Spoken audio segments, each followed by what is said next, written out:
Can I ask my colleagues to take their seats so that we can start our work?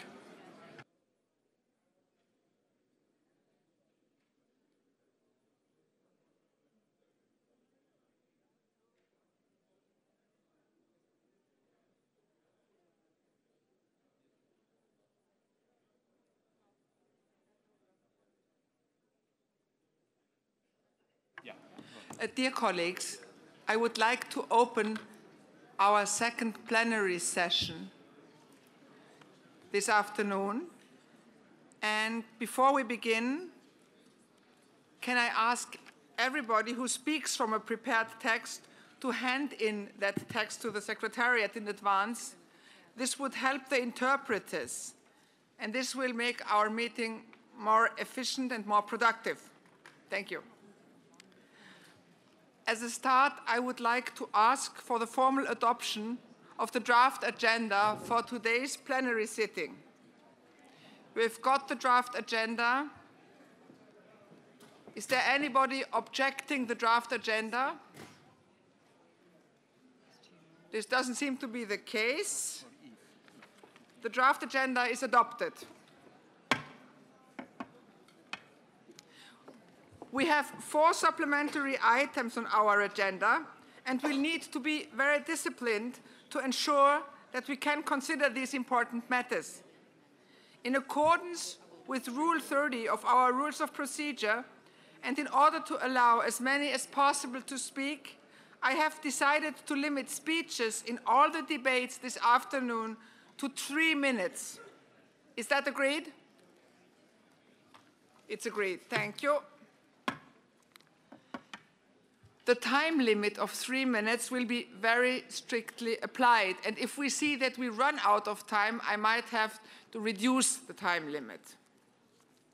And I also want to remind members that the speakers list is now closed. Correct? The second point is that I want to tell you what applies for the elections. The Bureau has verified the nominations for the Assembly offices vacancies. The list is as follows.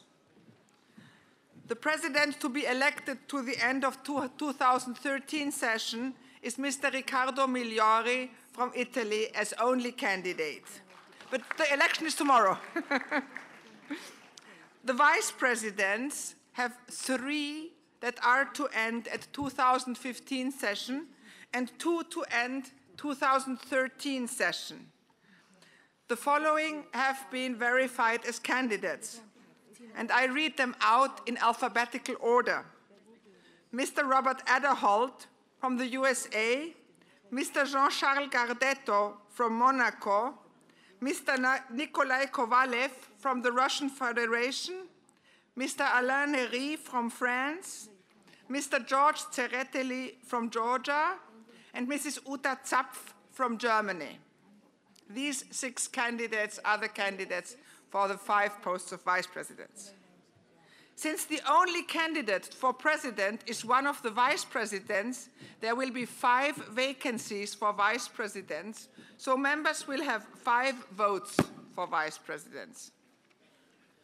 The Bureau has appointed Mr. Batelli to oversee the conduct of elections for officers of the Assembly, and Mrs. Aleknaite Abramikiene, Lord Bowness, and Mr. Shevchuk to act as tellers. I remind those members who are seeking to vote in advance of tomorrow's elections that they must inform the Bureau in writing via the table office that they have an unavoidable obligation to leave. I remind the Assembly, Rule 4, Paragraph 9 of the Rules of Procedure, in considering proposed candidates for the offices of President, Vice President, and Treasurer, the Assembly shall take account of the national composition of the Assembly. The following members have been elected to serve as committee officers until the end of the 2013 annual session. In the first committee, the General Committee on Political Affairs and Security, elected as chairman Mrs. Åsa Lindestam from Sweden. As vice chairman, Mrs. Susanne Bratli from Norway, and as rapporteur, Mrs. Vilja Aleknaite Abramikiene from Lithuania.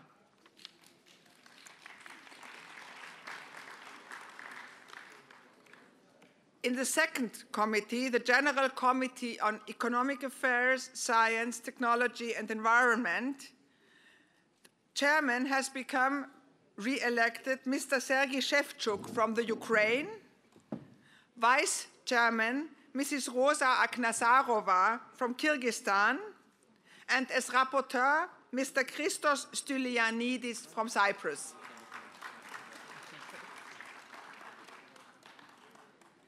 In the third committee, the General Committee on Democracy, Human Rights and Humanitarian Questions, re-elected as chairman Mr. Matteo Mecacci from Italy,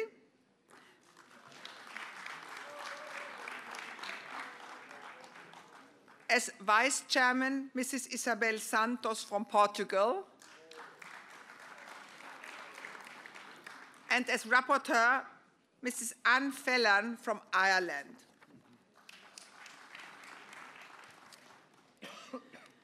And now we come to the further discussion and to the discussion of our supplementary items. And we now come to consider the supplementary item on gender and minorities in the OSCE region, sponsored by Dr. Hedy Fry and other members. 2 amendments have been tabled to the draft resolution. Since there are no, what is it? Do we have no? Nobody has? No names.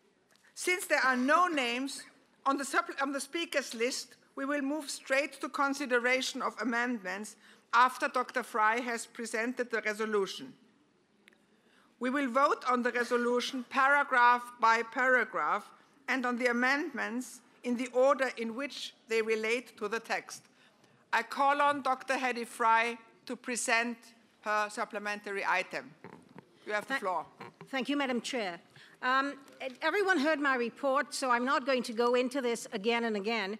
But I wanted in this supplementary item to remind everyone about the need at the OSCE, where there is a representative specially for gender and there is one for minority groups, that we begin to start that working across the board so that together they could cross-reference the issues, since what we're talking about here is to look at the issue of minority women and not simply the gender, but the fact that minority women are even more disadvantaged than women in most places. And so what this resolution stresses is a need for national parliaments to look for legislation that would protect women, respect and fulfill their human rights obligations and allow them to participate fully.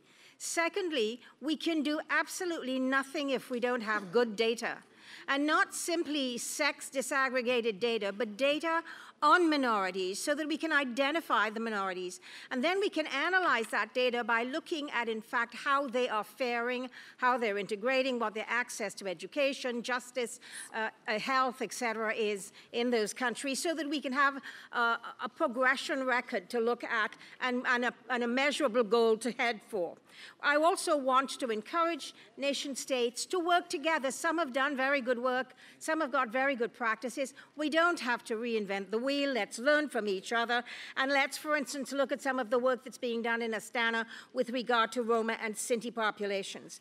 And let's engage those populations in helping to define the solutions, because they will know best what will work for them. Finally, I want to remind everyone about the United Nations Security Council Resolution 1325 and of the really important role that women, and especially minority women, can play in post-conflict resolution and in rebuilding their communities. And finally, I want to say one more time, this is not only to be done because it's a good thing, because it's a fine thing, but because when we give women equal rights and minorities equal rights, what we do is we strengthen that nation state because we have all of their population working together to strengthen their social and economic life. It makes the nation state productive, and it makes the nation state competitive in a global economy. Thank you very much, Madam Chair. Thank you very much, Dr. Fry, for the introduction of supplementary items. And now we are going to vote on the resolution paragraph by paragraph and on the amendments which have been tabled. I want to remind members that under Rule 22 of the Rules of Procedure, the only members who may speak are the mover of the amendment or another member in favor, one member opposed, and in this case, the principal sponsor to the draft resolution, Dr. Fry. Speeches on amendments will be limited to 1 minute. We will now vote on paragraph 1 to 9 of the draft resolution. Any objections? No objections. Are you in favor of paragraph 1 to 9? Please show. Me too. Thank you. Who is against paragraphs 1? I don't have to. Okay, I can say. Oh, they agreed to. Okay. I'm sorry. We now come to amendment number 1 to insert a new paragraph after paragraph 9. And I want to call on Mrs. Nordén to move the amendment. You have the floor. Thank you, Ms. Chair. I would like to thank and compliment Ms. Fry for her gender balance report and the supplementary item on such an important issue as gender and minorities in the OSCE region. And I strongly support Ms. Fry in her work on these issues. Education is one of the strongest and most important tools to fight discrimination and increase participation in the social society by minority women, and it also was pointed out several times during the gender lunch yesterday. And therefore, I would like to add a paragraph after paragraph 9, and it's as follows: recalling the 1948 United Nations Universal Declaration on Human Rights, in particular Article 26, which stated that everyone has the right to education, and the Convention on the Elimination of All Forms of Discrimination Against Women, in particular Article 10, which stated that status parties shall take all appropriate measures to eliminate discrimination against women in order to ensure them equal rights with men in the fields of education. Thank you. Thank you, Ms. Nordén. Does anybody want to speak against the amendment? This doesn't seem to be the case. Does Dr. Fry want to comment on the amendment? Madam Chair, I support the amendment. I think it strengthens and puts some concrete teeth into what we heard from everyone at the general lunch, and I do believe that education is one of the first tools that we need to use to help women to realize their full potential. Thank you. Thank you very much, Dr. Fry. We'll now vote on amendment number 1. Those in favor? Against? Abstentions? The amendment is adopted. Thank you very much. We'll now vote on paragraphs 10 to 15 of the draft resolution. Any objections? Paragraphs 10 to 15 are agreed to. And we now come to amendment number 2 to insert a new paragraph after paragraph 15. I call on Mrs. Nordén to move the amendment. Thank you, Ms. Chair. This amendment is also about the need of education And it says as follows: encourages participating states to recognize the importance of education, especially for women, since education is the most important tool to enable them to make a living independently. Education is a key factor for women belonging to the Roma and Sinti population or any other minority group. Thank you. And I would also like to thank for the support for my amendments. Thanks. Thank you, Ms. Nordin. Does anybody want to speak against the amendment? This doesn't seem to be the case. Would Dr. Fry like to comment? Thank you again, Madam Chair. I think that the first amendment actually reminded us of the United Nations human rights and Article 26. The second amendment I really support because it actually says let's do something about it. And I think it's time we did something about it because we continue to talk about gender equality, minorities equality, but we do very little to make it happen. So I support this amendment. Thank you very much, Dr. Fry. We are now going to vote on amendment number 2. Who is in favor?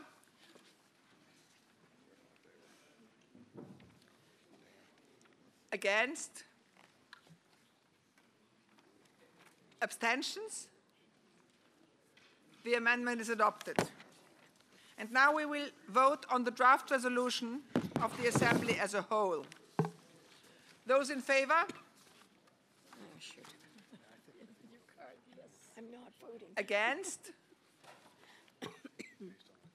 Abstentions? The draft resolution is adopted. Thank you very much. Thank you, guys. It's great stuff. Good work. And now we come to consider the supplementary item on equal participation of women in OSCE decision-making, sponsored by Mrs. Åsa Lindestam and other members. 4 amendments have been tabled to the draft resolution. We'll first have a general debate on the draft resolution, after which we will vote on the resolution paragraph by paragraph and on the amendments in the order in which they relate to the text. To present the draft resolution, I call Mrs. Lindestam. You have the floor. Thank you, Mrs. Chairman, and dear colleagues. I will start to say thank you to our gender representative, Hedy Fry, for your report and for your supplementary item. And now it's my supplementary item. Human rights is the leading word of our organization. We met for different issues, all pointed at human rights. We talk about human rights as a possibility for peace, democracy, and economic development. Gender equality is one of the most important parts of human rights, and in 2004 we had the OSCE Action Plan for Gender Issues for Human Rights, and still, what has happened? Not even close to enough. But we have to start with ourselves and in our own organization. To be heard and to be able to contribute to is important for both women and men, and furthermore for our organization. And therefore, we must have both women and men in all the delegations. In 14 of the delegations, there are no parliamentarian women. I would once again like to underline that we need to follow our action plan of gender issues and make it clear to all delegations that having both women and men in the delegations make them both more reliable and strong.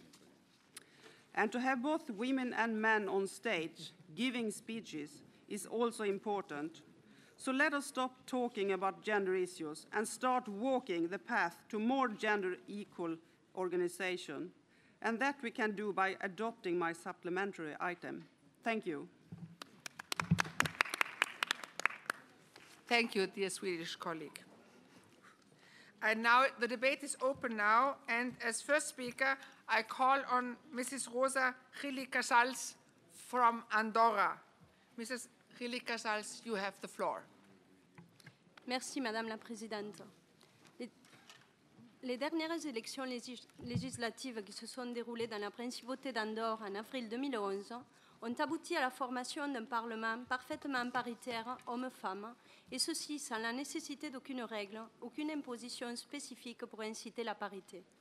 particularité qui nous vaut l'honneur d'apparaître à la première place du tableau sur la représentation des femmes au Parlement, publié dans le rapport élaboré par Mme Hedy Fry sur la parité des sexes dans l'Assemblée parlementaire de l'OSCE.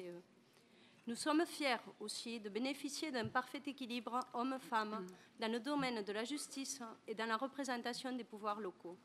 Nous nous en félicitons, bien que nous sommes parfaitement conscientes que la situation actuelle ne constitue nullement une garantie de futur qui assure que la parité soit toujours respectée. Il faut reconnaître que nous ne sommes pas encore en mesure d'en dire autant en ce qui concerne la composition de notre gouvernement. Notre délégation est convaincue que la parité est essentielle à tous les niveaux, dans tous les organismes et toutes les institutions. C'est une valeur juste qui représente une richesse pour la démocratie, le développement économique, la sécurité et la stabilité de nos États, comme le souligne notre collègue suédoise. L'Andorre, de par sa spécificité en tant que petit État, ne dispose que de 2 membres titulaires à l'OSCE et pour la première fois, ces 2 représentantes sont des femmes. Bien que nous soyons entièrement d'accord en ce qui concerne l'importance de bénéficier de représentants des 2 sexes dans les délégations, nous voulons juste remarquer la difficulté d'obtenir une parité parfaite lorsqu'on ne dispose que de 2 représentants, sachant de plus que chacun de nous provient d'une orientation politique différente. Par conséquent, bien que nous ne respections pas la parité dans notre délégation, consciente de son importance, nous allons quand même appuyer ce point supplémentaire aujourd'hui et espérons que les autres parlementaires ici présents en feront autant. Merci, Madame la Présidente. Merci, Madame Rilika-Sals. And now I'm calling on Mrs. Mesila Doda from Albania. You have the floor. Thank you. Honored Chairperson of the session, honored parliamentarian colleagues. I would like to start my intervention with a concept taken from the beginning of the world, from the Holy Bible. Lord created man in his image and created woman from a man's rib. It is true that as a second creation, the woman has not the primate of the man, but embodies the perfection of the creation. Since then, a strong and endless debate goes on the role of a woman should have in the society, in the family, in decision-making, and her positioning in the future history of the world. This is the century of women's affirmation in decision-making sectors, in a national and international level. Politics still remains a man's domain, and this is obvious in this hall as well, where the presiding authorities of this assembly continue to be in overwhelming majority men. Referring to our local debate, in Albania we have a significant change of women participation in decision-making. In Albania, the President of Parliament, the Prosecutor General, and the President of High Court of Justice are women, so the legislative and the justice are led by women. The Albanian Parliament has a significant increase of women presence. In the past legislature, there were only 8 women parliamentarians, and in this legislature, we have 23.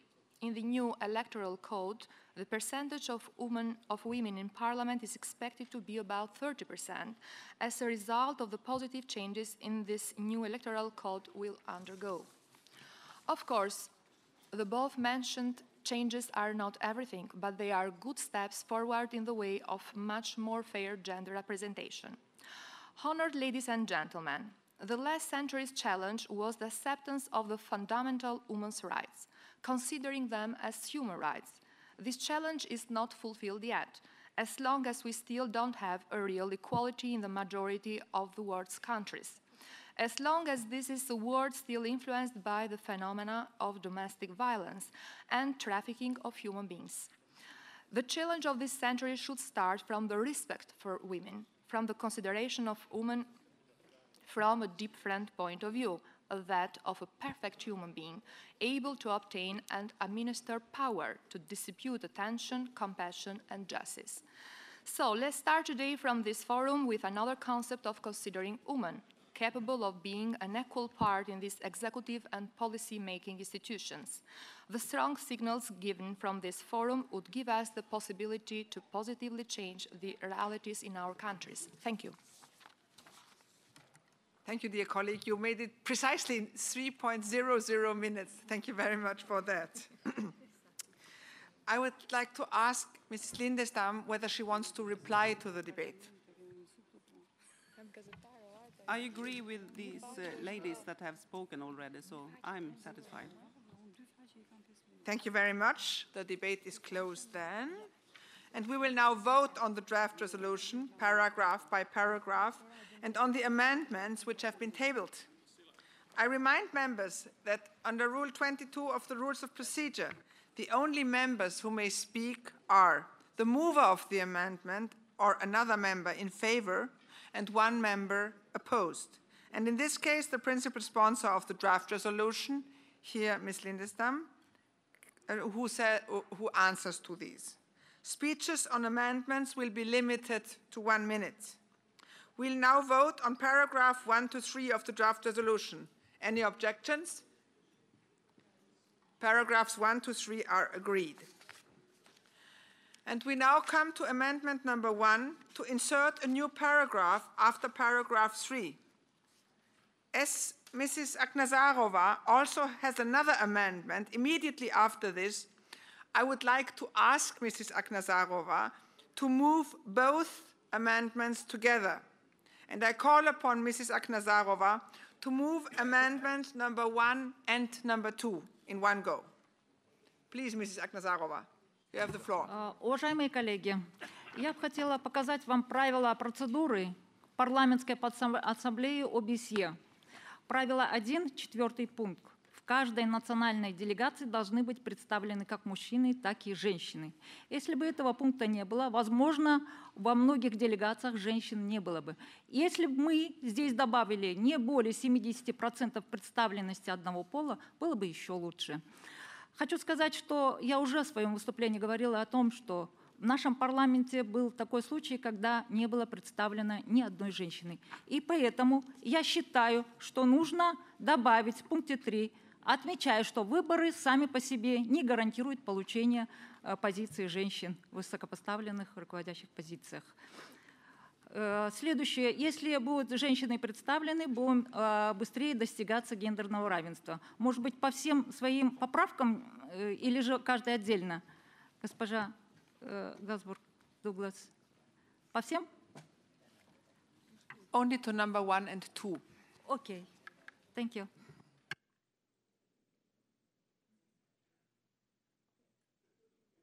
Thank you very much. Does anybody want to speak against amendment number 1 and 2? This does not seem to be the case. Does Mrs. Lindestam want to comment? No, because I'm in favor. Good. We'll now vote on amendment number 1. Who is in favor? Against? 3. Abstentions? 1, 2, 3. The hard to count is 2, 3, Yeah. 4, 5. The amendment is adopted. Thank you very much. And now we will vote on amendment number 2. Who is in favor? Against?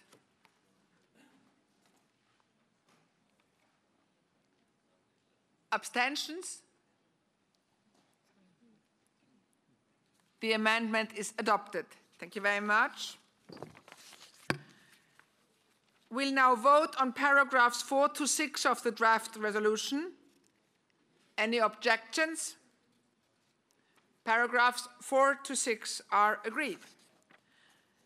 And we now come to amendment number 3 to insert a new paragraph after paragraph 6. I call on Mrs. Aknazarova to move the amendment. You have the floor. Уважаемые коллеги, если женщины будут представлены в высокопоставленных должностных позициях, и также если парламентская ассамблея разработает проект по подготовке лидеров женщин, я считаю, что могут быть специальные меры приняты, и женщины будут представлены во всех ветвях власти. И я считаю, что этот пункт даже в наших правилах парламентской ассамблеи даст возможность представленность женщин в равных количествах. В крайнем случае 30% женщины будут представлены. Спасибо. Thank you very much. Does anybody want to speak against amendment number 3? This does not seem to be the case. Does Mrs. Lindestam want to comment? Yes, please, Mrs. Chair. I really hope next year we will have a supplementary item from Kyrgyzstan about this, and I really like this amendment, so I'm in favor, but I really hope you will write a supplementary item next year, and I can help you. Thank you. Thank you very much. We are now going to vote Спасибо. Обязательно внесу. We are now going to vote on amendment number 3. Who is in favor?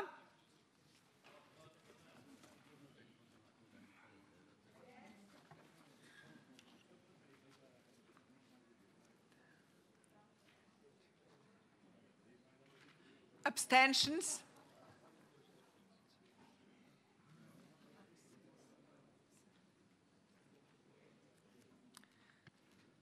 Thank you. The amendment is adopted. We'll now vote on paragraph 7 of the draft resolution. Any objections? Paragraph 7 is agreed. And we now come to amendment number 4, to insert a new paragraph after paragraph 7. I call on to Mrs. Akhnazarova to move the amendment. You have the floor. Уважаемые коллеги, я почему этот пункт добавляю? В плане того, что достижения женщин в высокопоставленных позициях Кыргызстана мы добились того, что очень много выезжали в страны скандинавские, где представленность женщин очень довольно-таки хорошо представлена, вплоть до 50%. На сегодняшний день есть опыт в нашей стране. Я думаю, что многие страны, которые не имеют представленность женщин в руководящих позициях, я бы хотела, чтобы сотрудничество наладить по обмену опытом по вопросам разработки в системе законодательства специальных мер. На начальном этапе специальные меры очень хорошо помогают. Я считаю, что в нашей стране мы можем провести хорошие мероприятия, или конференцию, или какое-нибудь большое мероприятие по обмену опытом по введению законодательства специальных мер. Спасибо. Thank you, dear colleague. Does anybody want to speak against amendment number 4? This does not seem to be the case. Would Mrs. Lindestam like to comment? I'm in favor. Thank you. Thank you very much. And now we vote on amendment number 4. Who is in favor?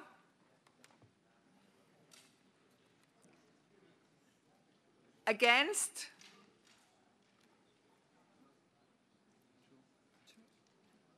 Abstentions?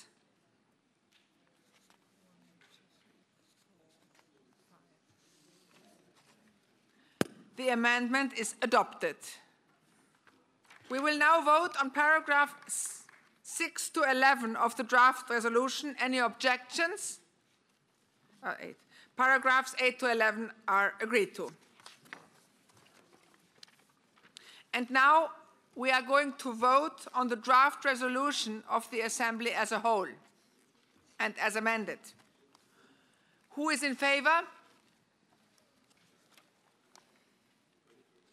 Against?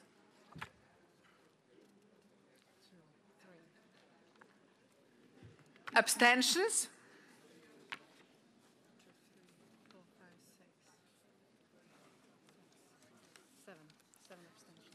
The draft resolution is agreed to. Congratulations, Mrs. Lindestam.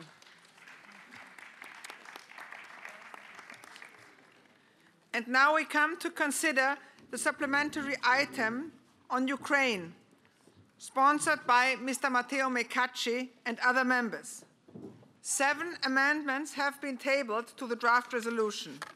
We'll first have a general debate on the draft resolution, after which we will vote on the resolution, paragraph by paragraph, and on the amendments in the order in which they relate to the text. To present the draft resolution, I call upon Mr. Mecacci. You have the floor.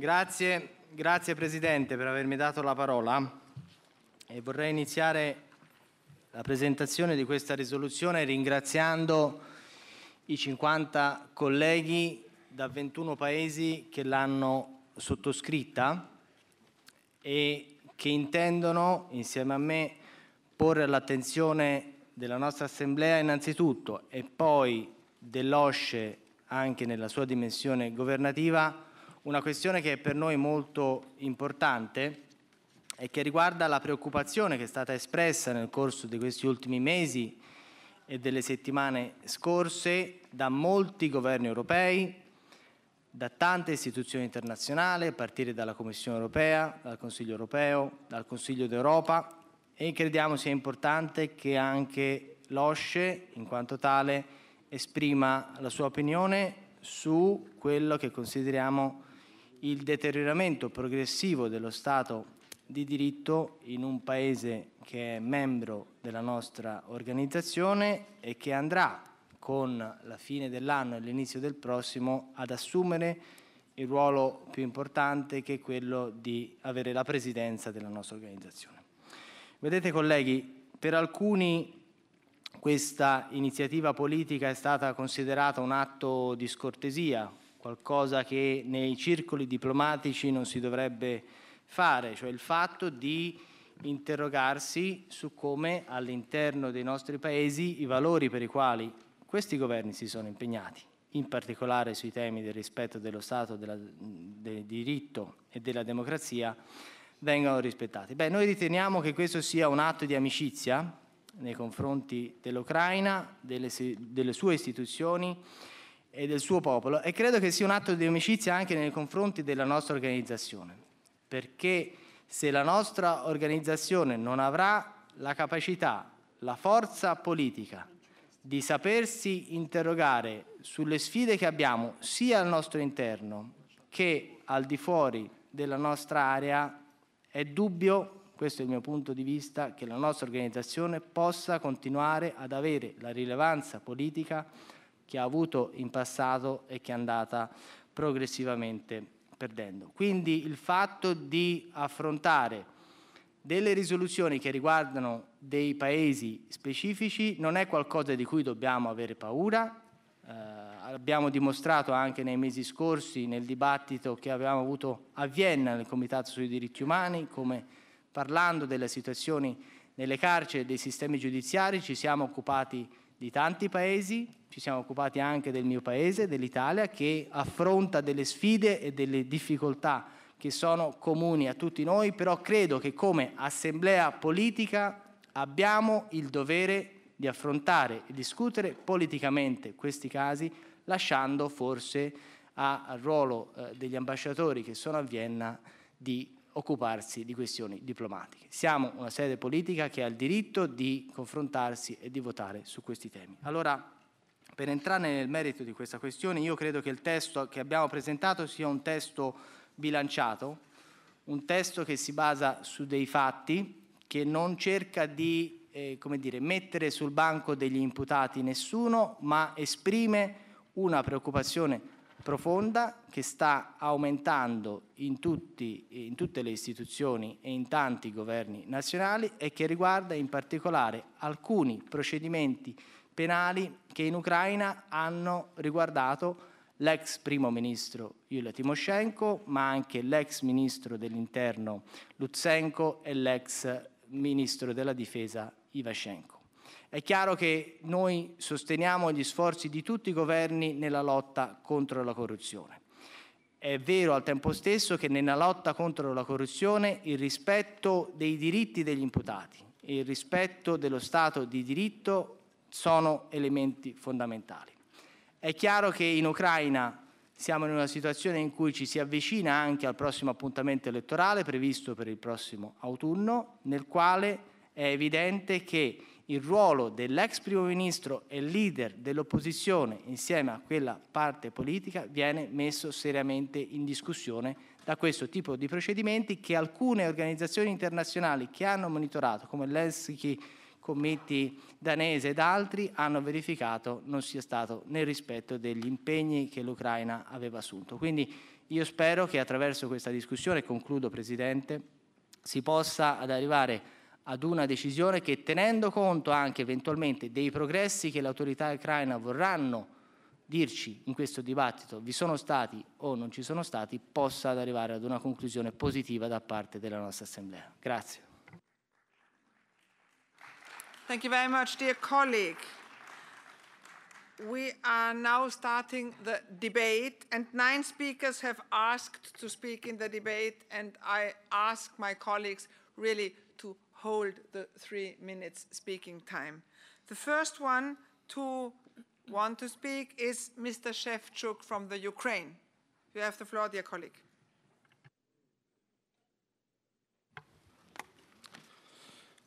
Уважаемые коллеги, я не буду говорить о тех событиях, которые происходят в Украине. Это напоминает политическую вендетту. Дело не только о Юлии Тимошенко, о лидере революции и оппозиции в Украине. Более 20 чиновников бывшего правительства сейчас находятся или под стражей, или на них завели уголовные дела. И это выглядит странно для страны, которая в следующем году должна председательствовать в ОБСЕ. Я лишь сообщу вам о некоторых фактах. Первый факт. На прошлой неделе Европейский суд по правам человека вынес свою резолюцию относительно дела Юлия Луценко. И резолюция Европейского суда по правам человека однозначна. Задержание и содержание под стражей было незаконным.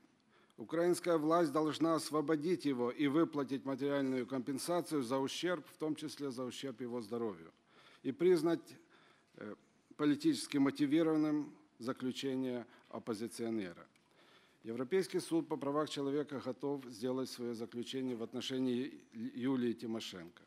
Однако власть Украины сознательно затягивает чисто формальные процессы, рассмотрение дела в суде второй инстанции с тем, чтобы не было вовремя принято справедливого решения Европейского суда по правам человека. Уважаемые коллеги, я знаю, что ко многим из вас были обращения, были индивидуальные беседы специалистов дипломатических служб Украины. А для большинства делегаций даже были заготовлены письменные указания о том, что эта резолюция ошибочна, что каждый пункт имеет какие-то неточности. И вы знаете, вот я в парламентской ассамблее ОБСЕ, и я горжусь этим, работаю с 1998 года. И я не помню такого случая, чтобы было такое массированное давление на независимое мнение парламентариев. Мы ведь в парламентской ассамблее ОБСЕ работаем. Мы не работаем на совещании министров иностранных дел. И мы должны высказывать свое независимое мнение по этому важному вопросу. Уважаемые коллеги, в Вене на зимней сессии в 3-м комитете выступила дочь Юлии Тимошенко. Уважаемый докладчик 3-го комитета пробил все преграды, все кордоны и все-таки встретился с лидером оппозиции в тюремной больнице с Юлией Тимошенко. И он вам рассказал на заседании своего комитета. И есть ли основания не верить нашему докладчику? Я согласен и хочу напомнить вам последнее, что решение, аналогичное проекту резолюции, который подготовил уважаемый господин Матео Матачи из Италии, уже приняты Европарламентом, приняты парламентской ассамблеей Совета Европы. И перед нами выступал Жан-Клод Миньон, который дважды упомянул о политически мотивированных делах в Украине. Такие же решения приняты в парламентской ассамблее НАТО и Евронест и другими организациями. Поэтому вам принимать решение. Я могу лишь сказать, что проект резолюции является справедливой оценкой того состояния, временного, конечно, состояния, которое сейчас имеет место в Украине. Спасибо вам за внимание. Thank you, Mr. Shevchuk. And now I give the floor to Mr. Van Kesteren from Canada. 3 minutes maximum, please. Thank you, Madam Chair. Honorable colleagues, I welcome the opportunity to speak to the draft resolution on Ukraine. As many of you may know, Canada is home to a community of some 1.3 million Ukrainian Canadians. In fact, this year we are celebrating 120 years of Ukrainian settlement in Canada. The government of Canada has had strong relations with Ukraine in the past 2 decades since that country's independence. Recently, Canada has been very clear in its repeated public statements concerning apparent selective prosecutions of Yulia Tymoshenko and other political leaders. Our ambassador in Ukraine helped negotiate the first independent medical assessment of Ms. Tymoshenko, which eventually resulted in her receiving independent medical treatment. I am so pleased to speak on this draft resolution because in mid-May, I had the opportunity to visit Ukraine for the first time, together with my colleagues from the House of Commons Standing Committee on Foreign Affairs and International Development. In the weeks before this trip, the committee held hearings in Ottawa with various experts on Ukraine. While in Ukraine, we held meetings with a wide range of parliamentarians, civil society representatives, independent media experts and officials in Kiev, Kharkiv, in the east, and Lviv in the west of the country. I would say that I personally took away 3 key messages from our visit. The first is that while Ukraine entered a new era with its independence in 1991, the legacies of decades of communism still weigh heavy on this country. The second is that despite all its challenges, the human and natural resources of Ukraine are tremendous, as is its potential. The third is that the key to prosperity in Ukraine will be a vibrant middle class, able to prosper and lead in the development of small and medium-sized businesses in a range of sectors, including agriculture, tourism, energy technology, and aerospace. However, this middle class cannot evolve without the rule of law, legal certainty for investors and small businesses, and a strong democracy. In June 2012, our committee tabled a report entitled Rule of Law, Democracy, and Prosperity in Ukraine, a Canadian Parliamentary Perspective. The report contains 8 recommendations for action in Canada's relations with Ukraine. Overall, we argued for principled engagement with, rather than isolation of, Ukraine. Yet, we also made it clear that close and positive relations will depend on the real progress in key areas such as rule of law, free and fair elections, and human rights. I find that this draft resolution echoes many of the themes we explored while in Ukraine and believe that its adoption by the OSCE Parliamentary Assembly will help undermine the standards which we have all repeatedly promised to uphold. Thank you. Thank you, dear colleague. And I now call upon Mr. Wolfgang Großruck from Austria. Sehr geehrte Frau Vorsitzende, liebe Kolleginnen und Kollegen, ich stimme inhaltlich völlig mit meinem Vorredner überein, was er über die Situation in der Ukraine gesagt hat. Ich möchte mich mit dem Antrag auch nicht inhaltlich befassen, sondern formell. Und hier, liebe Kollegen, Kolleginnen, ist die Frage, welche Zielsetzung haben wir mit einem derartigen Antrag, was wollen wir? Wenn wir die Verurteilung eines Landes wollen, dann müssen wir diesen Antrag annehmen, dann müssen wir zustimmen.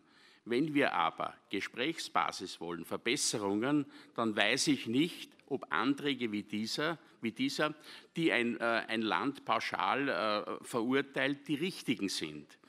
Ich bin von niemandem unter Druck gesetzt worden, das würde ich mich auch nicht lassen, wie zuerst der Vorredner gesagt hat, als frei gewählter Abgeordneter. Aber ich habe die Erfahrung gemacht, die langjährige, dass eine Gesprächsbasis, eine gute und kompetente Gespräche immer die beste Möglichkeit sind, Probleme zu lösen, auch wenn es nicht von heute auf morgen geht. Und wenn wir eine Verbesserung der Situation wollen, dann würde ich vorschlagen, setzen wir ein Gremium ein, ein Komitee, das sich speziell mit der Ukraine befasst, wo es Gespräche gibt, wo es Fact-Finding-Missions gibt. Ich glaube, dass die Verantwortlichen in der Ukraine ein Interesse haben, dass es ordentliche Gespräche gibt und dass sie ein Interesse haben, zumindest ist das meine Meinung, dass sich auch die Ukraine demokratisch weiterentwickelt. Wir wissen alle, dass es für viele Staaten, die unter kommunistischer Herrschaft waren, nicht einfach ist. Aber herzugehen und einfach pauschal zu verurteilen, glaube ich, ist nicht der richtige Weg.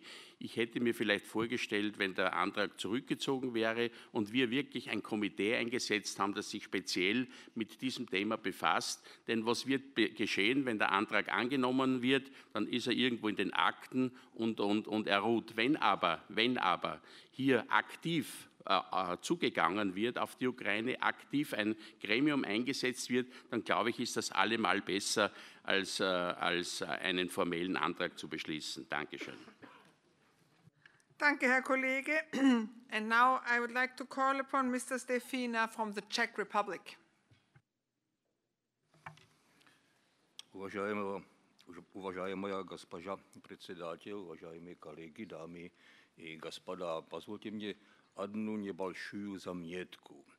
На прошлой неделе в нашем комитете для обороны безопасности Сената парламента České republiky nás посетила маленькая делегация, я бы сказал, и это была Евгения Тимошенко, дочь госпожи Тимошенко, бывший министр Данилишин и господин Тимошенко. Я их информировал о драфте итальянской резолюции и хотел сконсультировать и консультировал с ними. Мне понравилась позиция главным образом министра Данилишина и Евгении Тимошенко к двум пунктам. Высоко оценили то, что этот драфт, проект резолюции не касается только Тимошенко, и касается вообще политических заключенных целиком на Украине. Я, конечно, соблюдаю эту позицию, я очень благодарен итальянской делегации и автору итальянского драфта, что таким образом поставили эту резолюцию. И во-вторых, подчеркнули мы вместе то, что ОБСЕ и парламентская ассамблея особенно должна заниматься этим вопросом. Кто должен оценивать ситуацию, когда несколько месяцев до выборов посадят лидера очень сильной оппозиционной партии за решетку? Но это наше дело, чтобы мы оценили этот факт. И я думаю, что путь к этому открыла эта резолюция или проект резолюции итальянской делегации, и за это я и благодарен. Спасибо за внимание. Thank you, colleague. And now I'd like to call upon Mr. Mantini from Italy. Grazie Presidente, noi sosteniamo con grande convinzione la bozza di risoluzione e vogliamo sottolineare che non dobbiamo considerare, come ha detto bene il suo presentatore Mecacci, questa risoluzione come un atto di ostilità nei confronti di nessuno Stato. E dobbiamo abituarci di più forse al diritto globale, che è un diritto fatto di diritti comuni e anche di giudizi delle corti. Il giudizio della Corte europea sui diritti dell'uomo, che all'articolo 6 garantisce il diritto all'equo processo, deve essere rispettato anche dall'Ucraina. Non c'è un tempo in cui scade questo diritto, la revisione dei processi si può fare ai sensi dell'articolo 6 della Carta dei diritti dell'uomo, e anche bisogna dire che non si può confondere un atto di alta politica, che può anche essere illegittimo per le regole ucraine, con un reato penale come è stato fatto nei confronti della signora Tymoshenko e di membri del suo governo. Quindi con molta serenità ma con molta forza dobbiamo andare avanti e pretendere questo rispetto, partendo dalle buone considerazioni fatte dalla delegazione ucraina, che ringrazio, e anche dagli emendamenti che sembrano migliorare ancora la bozza di risoluzione e che già in anticipo dirò che sosterremo. Grazie. Thank you, colleague. And now I would like to call upon Mr. Stoyan from the Ukraine. Уважаемые коллеги, мы приветствуем интерес отдельных делегаций к демократическим изменениям в Украине и призываем к объективной и непредубежденной оценке событий в моей стране. Само название резолюции «Украина» претендует на обобщающий характер. В контексте нашего обсуждения проекта резолюции по Украине считаю, что основания для такого рода резолюций в отношении моей страны объективно отсутствуют. Практика нашей работы в рамках заседания Ассамблеи свидетельствует о том, что такие документы в отношении третьей страны принимаются в исключительных случаях, связанных с предупреждением системных нарушений прав человека или эскалацией конфликтов, которые могут привести к массовым жертвам в той или ином регионе ОБСЕ. Положения документа такого рода должны основываться на достоверных фактах и объективных оценках ситуации в Украине. Предложенный документ не отражает последнего развития событий. Нельзя, уважаемые коллеги, отождествлять общую ситуацию в Украине, сферы исполнения своих обязательств в области прав человека, верховенства закона и демократии с отдельными судебными процессами и, в частности, с предлагаемыми случаями ненадлежащего обращения с Юлией Тимошенко в ходе пребывания под стражей. Сегодня Тимошенко проходит лечение в клинике, постоянное наблюдение немецких врачей. Председатель третьего комитета Спенчорос имел возможность ее посетить. Ее посетили послы, представители ОБСЕ и так далее. Хочу обратить ваше внимание, что Тимошенко сознательно затягивает вопрос рассмотрения дела в апелляционном суде. Более того, по Тимошенко открыто еще уголовное дело, когда в среде 90-х годов она, не будучи в политике, занималась экономическими вопросами и не сплатила налоги на сумму более 50 миллионов долларов.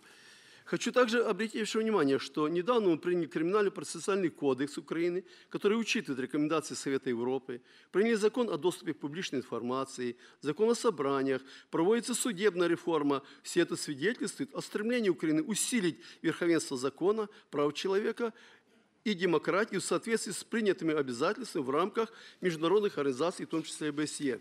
Уважаемые коллеги, мы считаем, что отдельные пункты резолюции устарели, требуют существенной доработки, поэтому я просил бы голосовать по каждому пункту резолюции, думаю, оно так и будет, а также прошу председателя на это обратить внимание, по каждому пункту называть количество голосовавших за, против и воздержавшихся. Это очень важно для нашей страны, потому что потом это будет использовано нашими коллегами с оппозиции как пиар-компания во время избирательной кампании. Благодарю за внимание. Thank you, colleague. We will take this into account when voting. I'd now like to give the floor to Mr. Caforio from Italy. Grazie Presidente.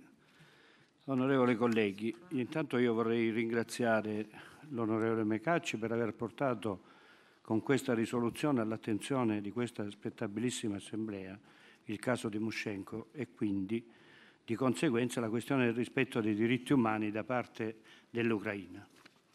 Come tutti voi saprete, la questione riveste una particolare importanza e pone la nostra organizzazione di fronte ad una seria scelta dettata anche da una certa urgenza.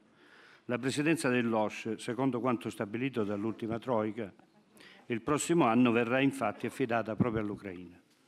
Mi chiedo dunque, colleghi, se al di là delle varie risoluzioni, seppur documenti importantissimi di grande levatura, questa organizzazione che tutti noi rappresentiamo non possa pensare di prendere qualche provvedimento più incisivo.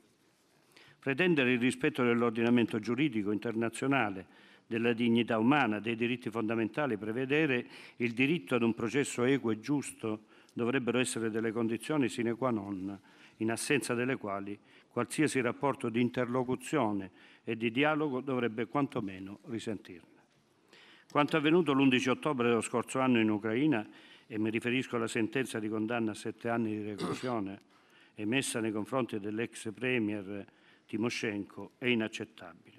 Evidenzia su quali deboli e quantomeno fasulle fondamenta sia stato costruito uno Stato di diritto, se così lo possiamo chiamare, in Ucraina. Nel 2013 assumerà la presidenza dell'OSCE il ministro degli esteri di un paese che non riconosce all'interno del proprio codice penale la differenza tra la responsabilità politica e quella criminale e che ha condannato per reati politici non solo l'ex primo ministro Tymoshenko, ma anche diversi esponenti del precedente governo, tra i quali l'ex ministro dell'Interno Lushenko, l'ex ministro Ivashenko e l'ex vice primo vice ministro della giustizia Kornichuk. Non solo. Questi, come purtroppo anche altri esponenti politici, non possono ricevere visite e, cosa ancora più grave, hanno denunciato di aver subito violenze fisiche e di aver vissuto la negazione del diritto alle cure. Dobbiamo a voce alta chiedere all'Ucraina di garantire ai prigionieri politici l'accesso alle cure, l'accesso ad avvocati che abbiano le competenze adeguate a difenderli e ad autorizzare ambasciatori e delegati di organizzazioni internazionali a visitare gli stessi. Grazie per l'attenzione. Thank you, dear colleague. And I now, as last speaker in the debate, I would like to call upon Mrs. Aknazarova from Kyrgyzstan. Уважаемые коллеги, я как женщина хочу проявить солидарность к женщине-политику, которая боролась за демократическое развитие на Украине. В прошлой сессии мы слушали дочку, и в этот раз, когда приехали коллеги из Украины, я интересовалась здоровьем Тимошенко, и мне сказали, что она в тяжелом состоянии лежит и в постельном режиме, не может достаточно получить медицинское обследование. И я бы хотела со своей стороны, как женщина, попросить разрешения проведения медицинского освидетельствования и при необходимости, чтобы позволили этой женщине получить лечение независимыми врачами. Уважаемые коллеги, как женщина и к женщине, к политике, я бы хотела, чтобы женщины проявили солидарность к женщине. В соответствии с норм работали, не нарушая все нормы.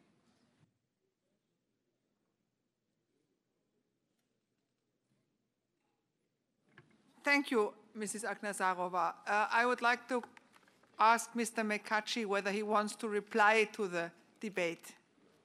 You have the floor. Yes, very briefly, Madam Chair. Parlerò in italiano. Io credo, colleghi, che ho poco da aggiungere a quello che è stato detto. Vorrei solo precisare un paio di punti, perché alcuni colleghi hanno sottolineato la necessità di avere un dialogo politico su questo tema, e posso dire di aver avuto l'occasione, in un paio di occasioni, anch'io di incontrare i rappresentanti diplomatici dell'Ucraina, e ho anche incoraggiato un loro coinvolgimento su questa risoluzione, ad esempio con la presentazione di emendamenti, e non so se vi saranno anche degli emendamenti orali che la delegazione vorrà presentare, visto che non ve ne sono stati formalmente presentati finora. Questo per dire che vi è da parte nostra la massima apertura a riflettere la realtà dei fatti all'interno di questa risoluzione. E credo che, mi spiace che il collega Grossruck abbia definito questa risoluzione un atto di condanna, perché il verbo condannare non è mai menzionato in questa risoluzione. Si chiede semplicemente alle autorità ucraine di fare quello che si sono impegnate a fare come tutti gli altri Paesi, e che credo questo non sia appunto un atto di ostilità, ma un atto di responsabilità politica da parte di un'assemblea come la nostra, che ha a cuore il rispetto di questi valori. Grazie.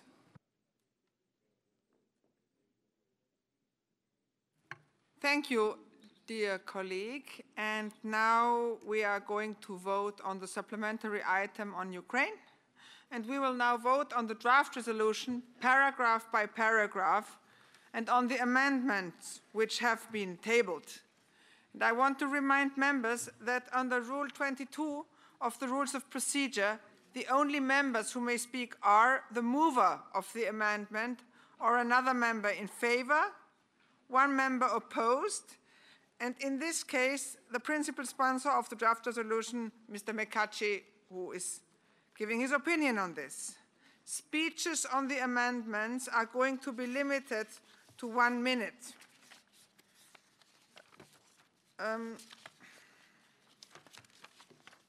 We are going to first vote on paragraph 1 because my Ukrainian colleague asked us to vote separately on each paragraph. Who is in favor of paragraph 1? Please show. Against? Against is 1, 2. 2 against. 2 against. Abstentions? 1, 2, 3, 4, 5, 6, 7, 8, 9, 10, 11. 11 abstentions. 11 abstentions. The paragraph 1 is adopted. And we now have to move to vote first on the amendment. Yeah. We now vote on amendment number 1, and I would like to ask my colleague Oleg Bilorus to move the amendment number 1. You have the floor, colleague. 1 minute. Уважаемая госпожа председатель, от имени Объединенной оппозиции я поддерживаю проект резолюции. Мы не страну и народ украинский судим, а предостерегаем власти, критикуем. Мы помогаем Украине, помогаем и требуем остановить антидемократический, тоталитарный реверс и деградацию верховенства права в Украине. Мы даем новый стимул исполнительной власти в Украине по выполнению обязательств перед Советом Европы, взятых на себя. Ассамблея должна решать эти вопросы, а не загонять, как тут предлагали, в какие-то комитеты, ибо это оппортунизм. Последние события в Украине лишь подтверждают объективность, реалистичность и сбалансированность этой резолюции. Наш проект поправки первой фактически поддерживает и является редакционным. Thank you, dear colleague. Is there anybody who would like to speak against the amendment? Yes, colleague? No, here, our Ukrainian colleague. Уважаемые коллеги, хочу обратить ваше внимание, что все поправки внесены оппозицией. И это говорит о демократизации нашего процесса. Кроме того, коллега белорус, глава делегации нашей оппозиции, коллега Шевчук, вчера обран единогласно председатель комитета, мы поддерживаем такую демократическую позицию. Но я хочу обратить внимание, чтобы исключить из поправки слова «общим ухудшением политического положения». Вчера в докладе на третьем комитете господин Чаруза сказал, отметил позитивные тенденции в развитии демократии в Украине, защите прав человека. И вот эта оценка политическое ухудшение, оно не соответствует действительности. Я предлагаю оставить пункт резолюции в редакции господина Мекачетти. Это более реально отвечает ситуации. Прошу исключить пункт и проголосовать за пункт в резолюции докладчика. Thank you, dear colleague. And now I would like to ask the view of Mr. McCarthy. Yes, Madam Chair, I think the amendment, which is a rephrase just of my amendment, reflects the development of the political situation in Ukraine, which I believe is deteriorating, so I support the amendment. Thank you very much. And now we are going to vote on amendment number 1. Who is in favor? Please show.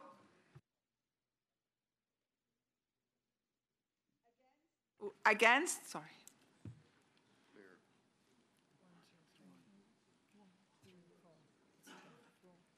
Abstentions?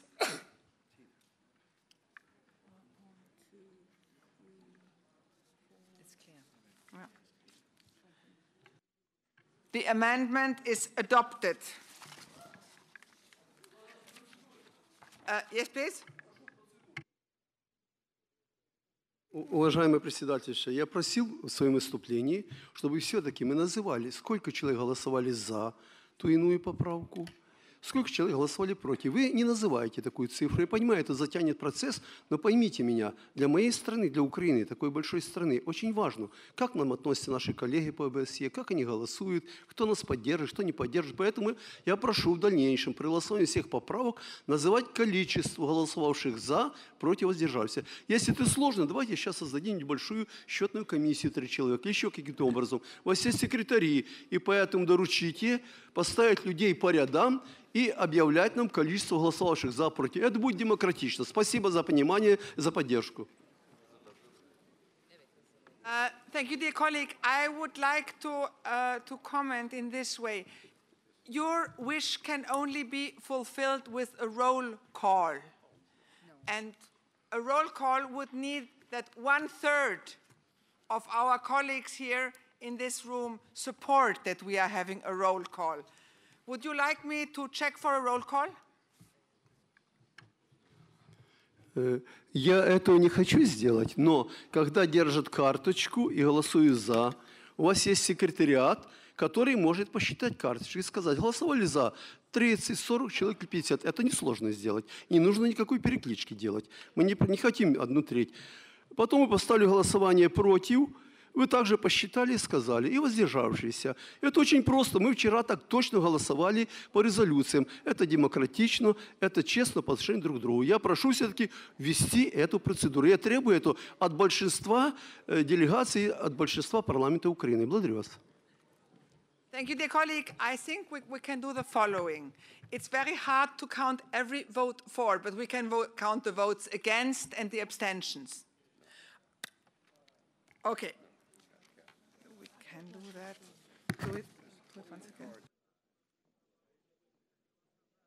So we are once again voting on amendment number 1? Yes. We are voting once again on amendment number 1. Who is in favor of amendment number 1? You count that section, I take this one, and you take that one. Okay, that's crazy.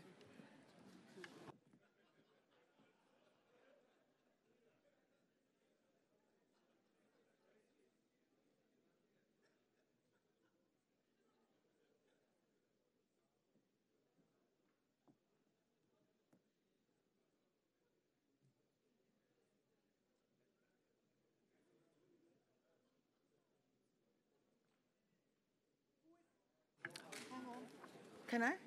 Who is against? Hold your cards up. Up with your card so that we can see you.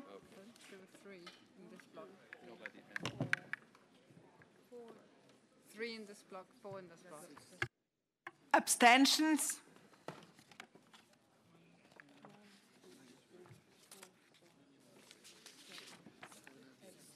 Seven abstentions. 8 in that block.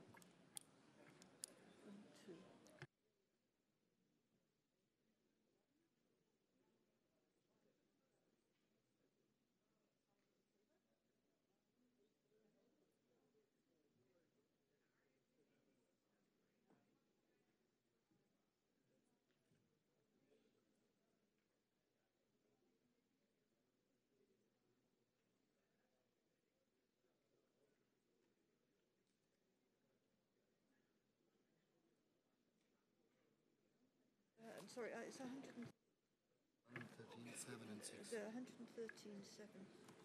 113 in favor, 7 against, and 6 abstentions. On a point of order, Madam Speaker. Yes, Lord Peter. We have done this once. I think that if it helps the Ukrainian delegation to count the small number of votes, perhaps the abstentions and those voting in the minority, and if the Ukrainians want to have a photographer down the front taking a picture of the others, it might save a bit of time. To have a vote on every individual clause and to have a count of cards when there's an overwhelming majority would not strike me as being very communautaire.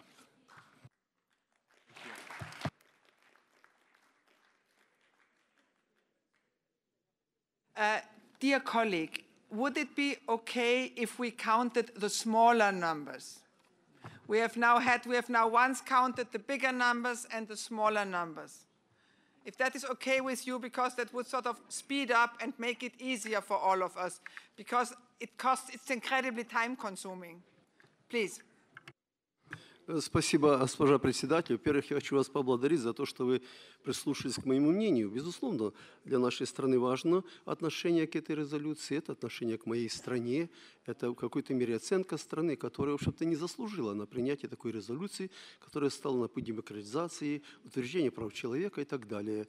Но если коллеги просят об этом, наверное, мы пойдем навстречу, поэтому мы будем смотреть, если есть действительно какое-то большинство, нам станет ясно, что, в принципе, пункт тот или иной принимается, но я прошу посчитать, сколько против, сколько воздержались, и тогда мы будем иметь представление в целом, картину по голосованию по резолюции. Я принимаю предложение ваше, госпожа председатель. Thank you very much. We go and now we vote on paragraph number 3. Who is in favor of paragraph number 3? Who is against? Against. Keep it up. Keep up, up, up. 1, 2, 3, 4. 4 against. 4 against. Abstentions?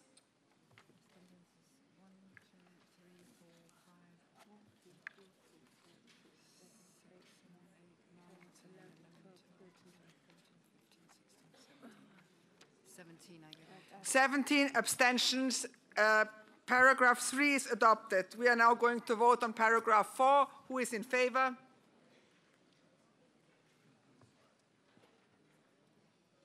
Against? 1 against. Abstentions?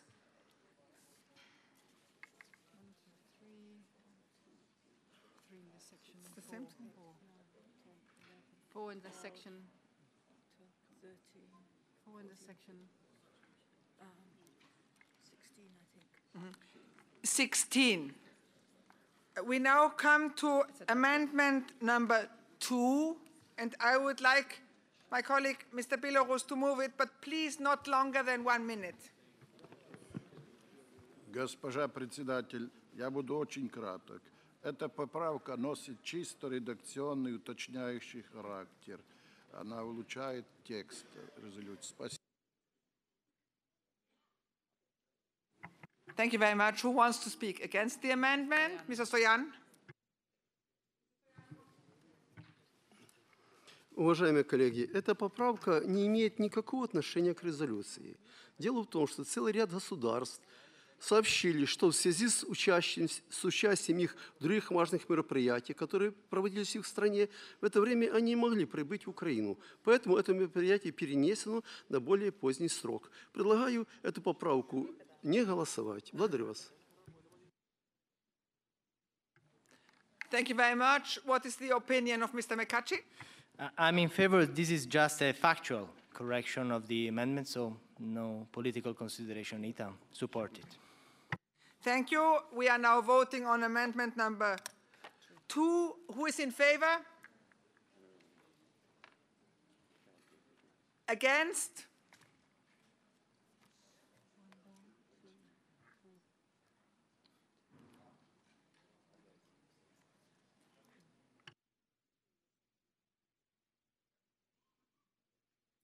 Nine against. Abstentions?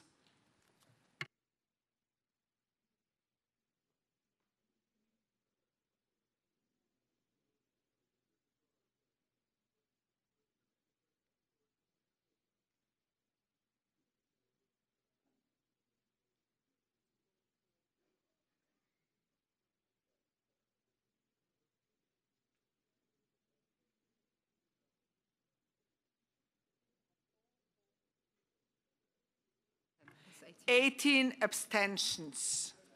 We now move on to paragraph number 6.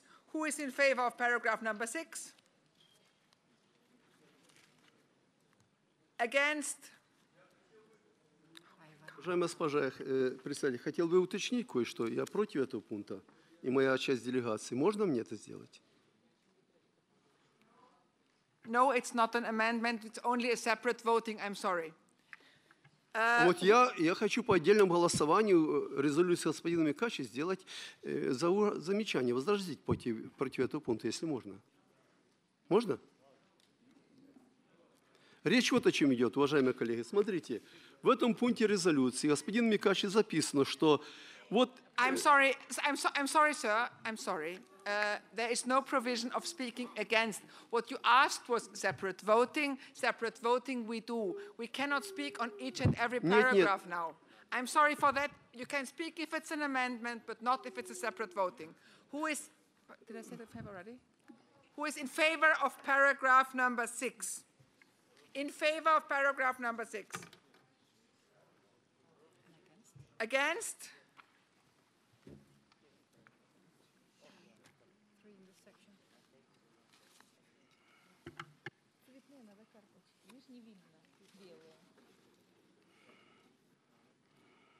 L 12 against and abstentions?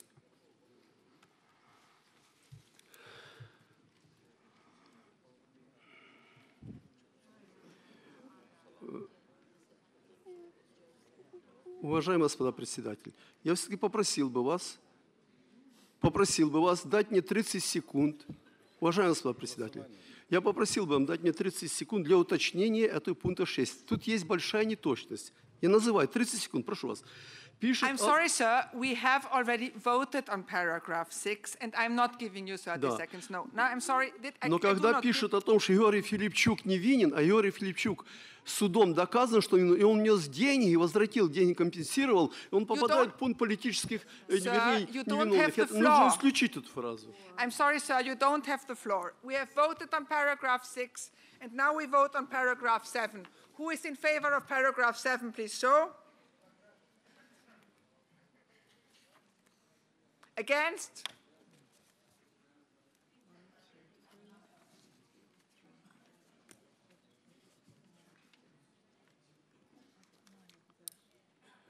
I have 3 in this section. 12 against. Abstentions? Mr. McCutcheon, you have a point of order? Please.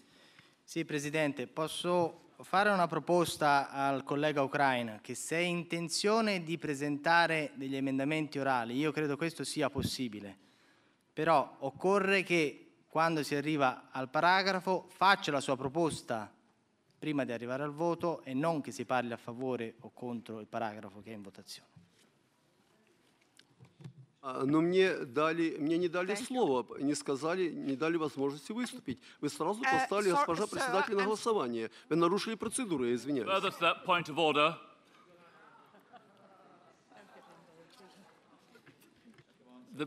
The reply to the point of order, I hope, will include the consideration that every member of the Assembly had the opportunity of putting down an amendment to leave out a paragraph, and that with sufficient support, that would have been an amendment which would have been called. I think each of us might have late thoughts, and each of us should be told kindly and firmly, no. Thank you, Sir Peter Bottomley. We now go and vote on paragraph 7. How many? No, sorry. We're still counting together. I had 3 in this section.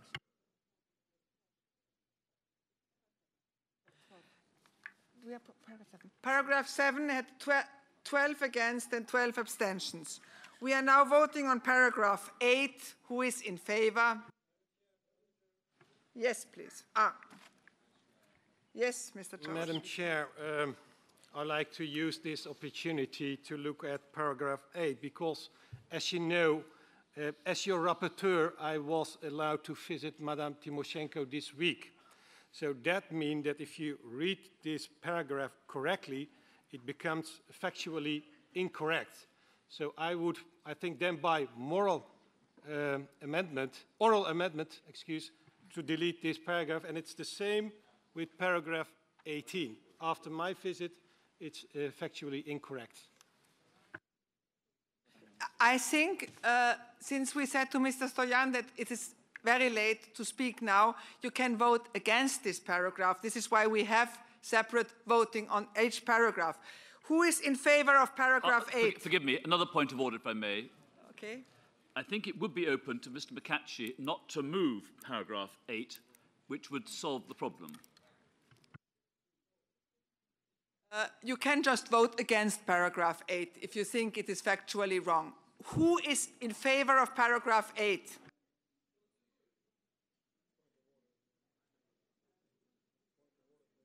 Point of order, please.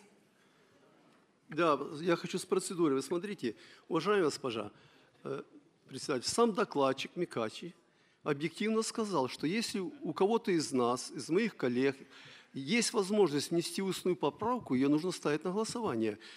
Коллега Чизо, который действительно побывал, увидел ситуацию, предлагает снять этот пункт. Я полностью поддерживаю нашего коллегу снять этот пункт, тем более, что и сам докладчик не возражает против этого. Он пункт не соответствует действительности. Побывали, я уже сказал, члены ОБСЕ, побывали представители других организаций, побывали послы и так далее. Мы сейчас открыты для целая делегация от ОБСЕ. Мы не запрещаем встречаться с госпожой Тимошенко. Нельзя так вот в такой негативной форме записывать пункт. Прошу этот пункт снять. Прошу поставить на голосование.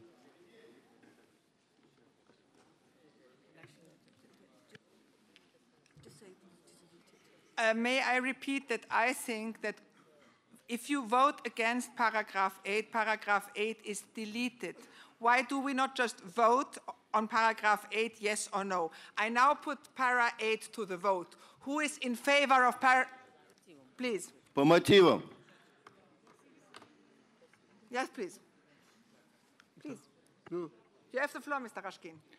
Уважаемые коллеги, мы нарушаем свой же регламент. Наш регламент гласит, что если есть устная поправка, и если, значит, есть согласие в том, чтобы инициатор и устная поправка, то она снимается и голосуется. Почему мы эту норму нарушаем? Я считаю, что надо придерживаться нашего регламента.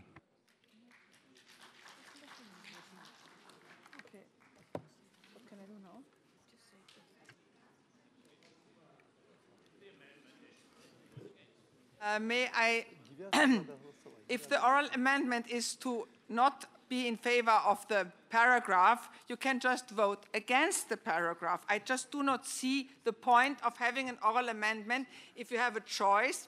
That is what we made, that we vote separately on every single paragraph. I now put paragraph 8 to the vote. Who is in favor?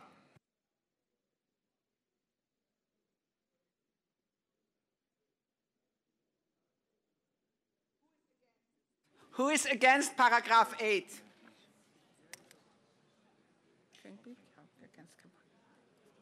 Sorry.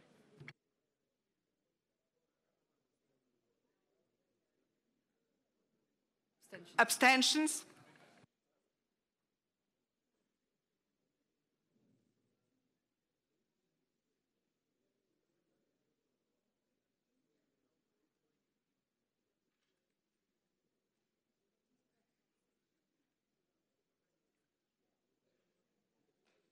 Do this one. Could I please have the abstentions once again?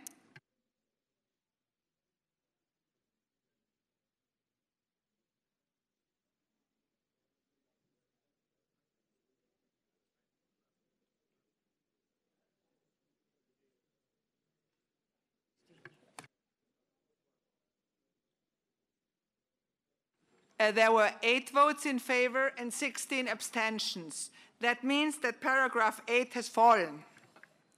We now go and vote on paragraph 9. Who is in favor of paragraph 9?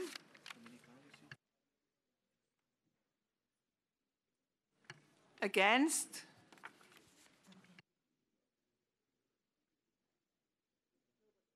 Nobody. Sorry. 4 against. Abstentions?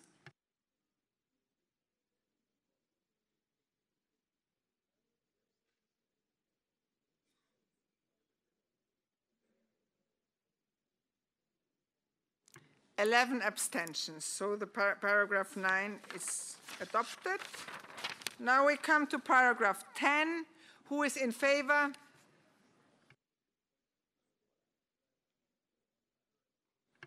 Against? I have none.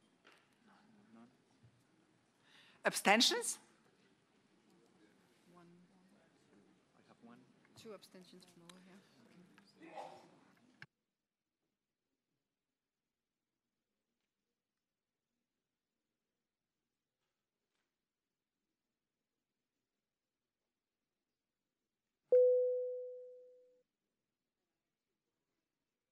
(11 abstentions.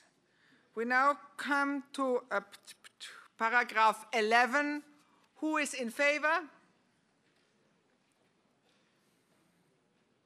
Against? None against. 1 against. Abstentions?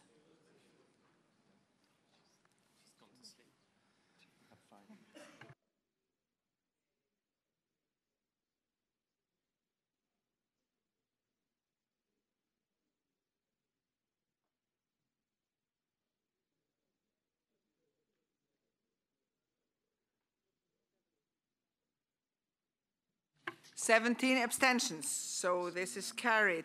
We now come to amendment number 3, and I would ask Mr. Bilorus to very, very briefly introduce this amendment. If you can do it under 1 minute, it's even better. За полминуты. Этот параграф, этот amendment носит императивный, стимулирующий характер.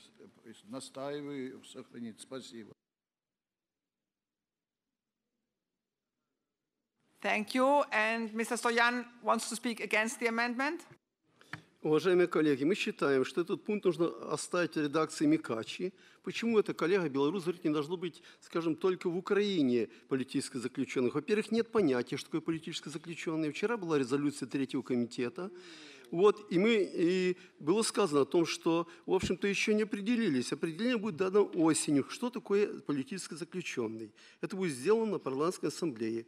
А что касается Украины, то хочу сказать, у нас нет на сегодня людей, которые бы были бы за решеткой за их политические взгляды, за их убеждения, за их политические действия. Поэтому я предлагаю за этот пункт не голосовать, а оставить в редакции более объемной, потому что редакция Микачи говорит о том, что действительно в ОБСЕ не должно быть политических заключенных, хотя нет определения, но тем не менее давайте согласимся с этим пунктом. Он всеобъемлющий. Прошу поддержать пункт резолюции в редакции господина Микачи. Благодарю вас. Thank you, sir. What is the idea of the rapporteur? No, rapporteur of Mr. Micacci. Grazie Presidente. Ma questo è un punto credo molto importante e va detto che la versione originale di questa risoluzione, come sapete, è stata scritta alcune settimane fa e avevamo scelto di avere questo tipo di linguaggio e di approccio. Tuttavia, anche la recente sentenza della Corte europea dei diritti dell'uomo, che è stata appunto successiva alla presentazione della nostra risoluzione, come ha detto il collega Mantini, chiarisce che in almeno uno di questi casi di cui ci occupiamo nella risoluzione si tratta di una detenzione ritenuta illegittima da parte delle istituzioni europee. Quindi credo che sia importante in questo momento riferirsi esplicitamente al Paese di cui stiamo parlando. Quindi sostengo l'emendamento. Thank you, Mr. Micacci. We now vote on amendment number 3. Who is in favor? Against?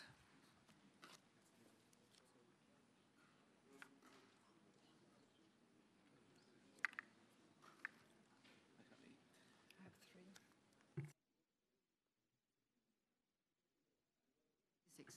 26 abstentions.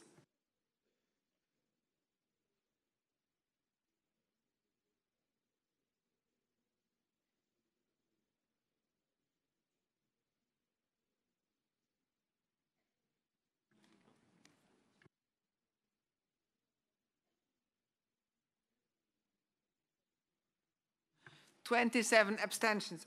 That means that amendment number 3 is adopted. We now go on to vote on paragraph number 13. Who is in favor?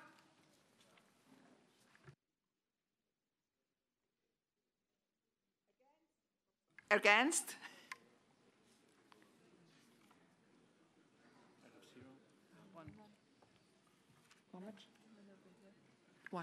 One. Abstentions?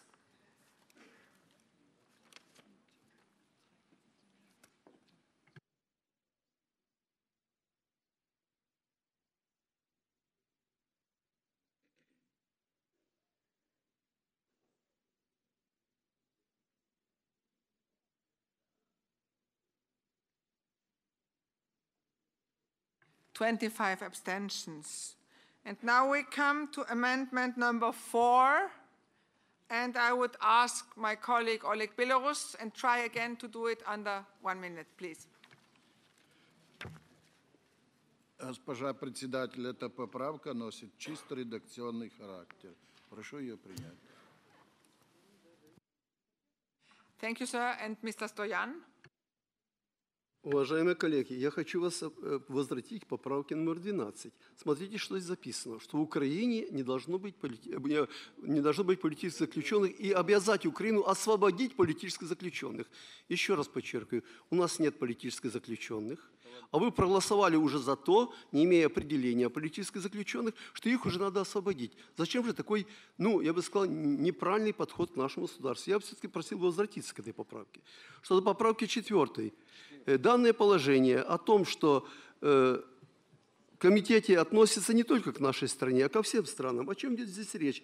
О том, что в ОБСЕ должна быть особая ответственность при выполнении своих обязательств. По-моему, тут не нужно записывать выполнение своих обязательств только по Украине. А вот резолюция 3-го комитета говорит, что в ОБСЕ должна быть особая ответственность за выполнение своих обязательств. Поэтому я считаю, что очень нормальный пункт резолюции в редакции господина Микачи, и не нужно заострять или заострять на Украине, а дать общую оценку ответственности. Благодарю вас. Thank you, Mr. Stoyan. I give the floor to Mr. Mecacci.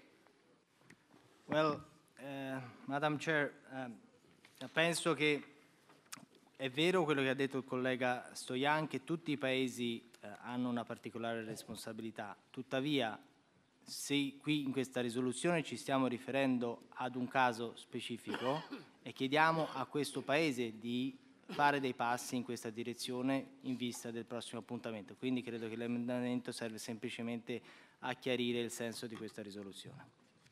Thank you, Mr. Mecacci. And now we vote. Who is in favor of the amendment? Against?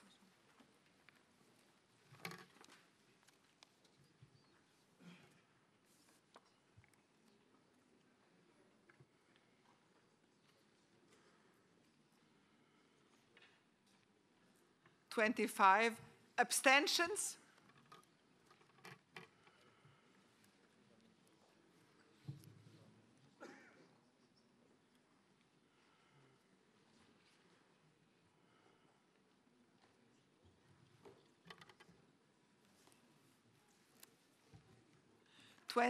Abstentions. We now go to paragraph 15. Who is in favor? У меня есть, госпожа, особая устная поправка. Я прошу сначала послушать меня. Можно? Можно, да? Уважаемые коллеги, здесь записано, что требует от Украины в связи с тем, что мы будем голосовать, в рамках того, что мы будем голосовать, и нам нужно как-то особенно подойти к ответственности. Я хочу сказать, что, наверное, записать нужно таким образом.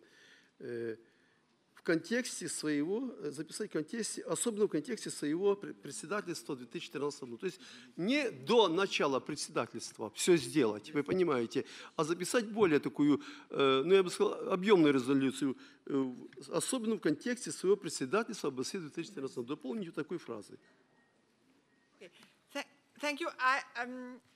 Thank you, sir.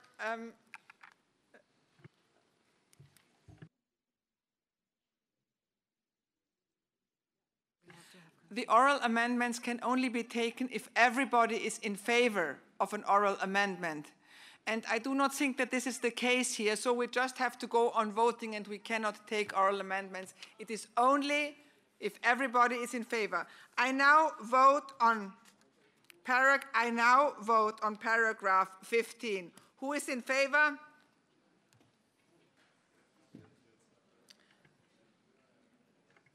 Against?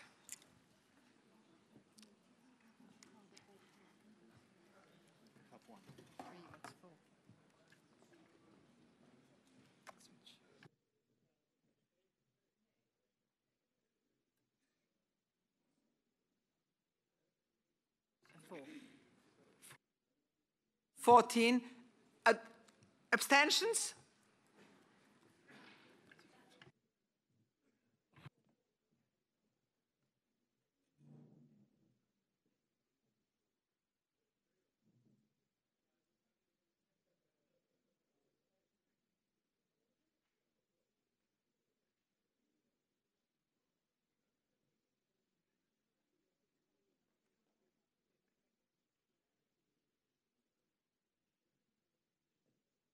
23 abstentions. And Mr. Rashkin, you have a point of order? Да, по порядку ведения. Уважаемый председатель, я еще раз обращаю внимание ваше на комментарии, не соответствующие нашему регламенту. Если есть устная поправка кого-то из членов ОБСЕ, сидящих в этом зале, и если есть согласие докладчика по этой устной поправке, то она голосуется, а не всего зала согласия. Прошу комментировать наш регламент правильно. Еще раз обращаю на это внимание.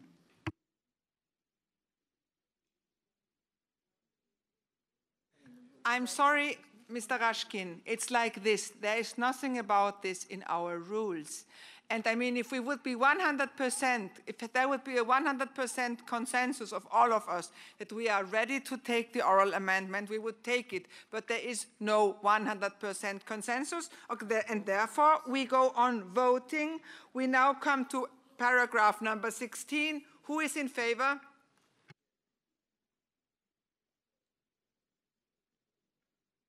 Against? Who's against?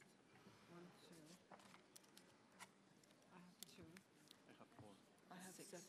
6 and 7. How many is it? That's 13. 13 against. Abstentions?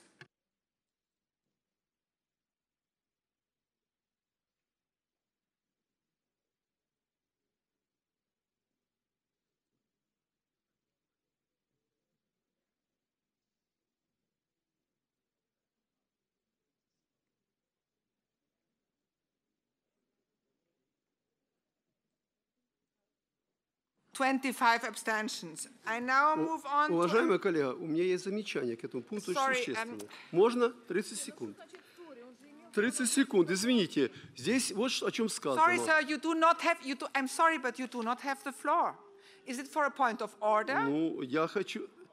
По порядку ведения, конечно, да. Вот в порядке ведения нужно было сказать, вы пишете, что пересмотреть статьи 364 и 365 Уголовного кодекса в соответствии со стандартами Совета Европы. Я предлагаю написать, которые необходимо разработать. Уважаемый председатель, у нас не разработаны стандарты Европы.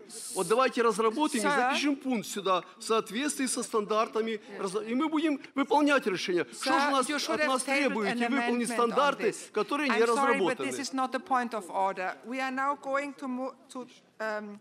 To move amendment number 5, and I want to ask my colleague, Mr. Piloros, please quickly, briefly move amendment number 5. Thank you. Поправка номер 5. Ее цель – гарантировать здоровье политическим заключенным и право на жизнь. И для этого лечение, в том числе и за пределами тюрьмы, и за пределами Украины, если это требуется. Благодарю вас. Thank you, sir. Mr. Stoyan against?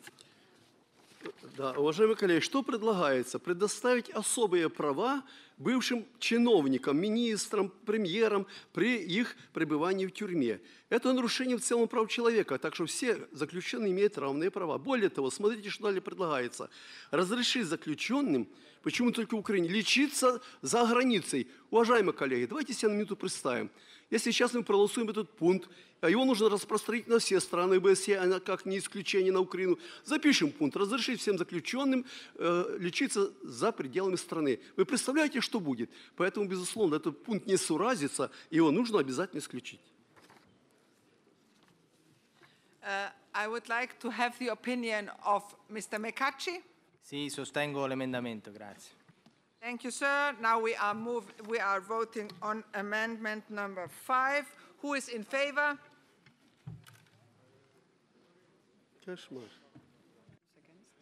Against?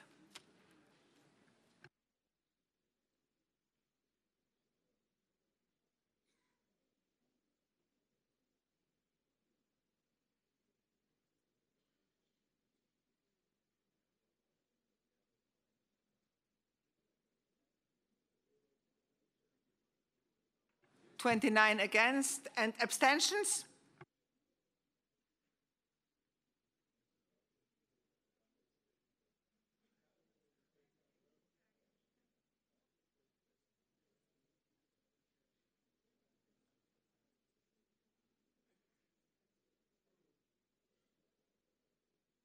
29 abstentions. So, which means that the amendment is adopted. We now move on to vote on paragraph. Yes. Point of order relating to paragraph 18. As I pointed out during paragraph 8, this paragraph becomes factually incorrect because the Ukraine authorities Thank you, Mr. Chavez. We vote against. You propose to vote against paragraph number 18. We vote now on paragraph number 18. Who is in favor?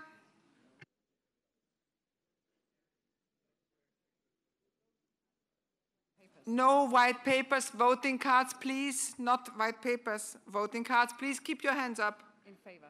In favor. In favor, please keep your hands up.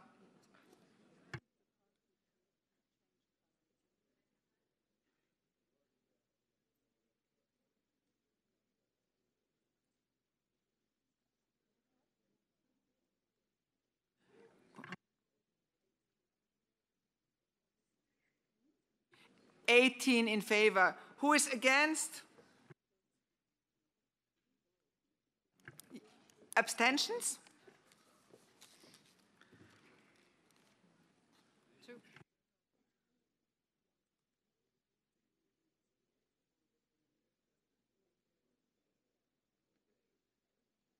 So this paragraph is rejected. It's 7 abstentions. We now move on to amendment number 6. Mr. Pilorus?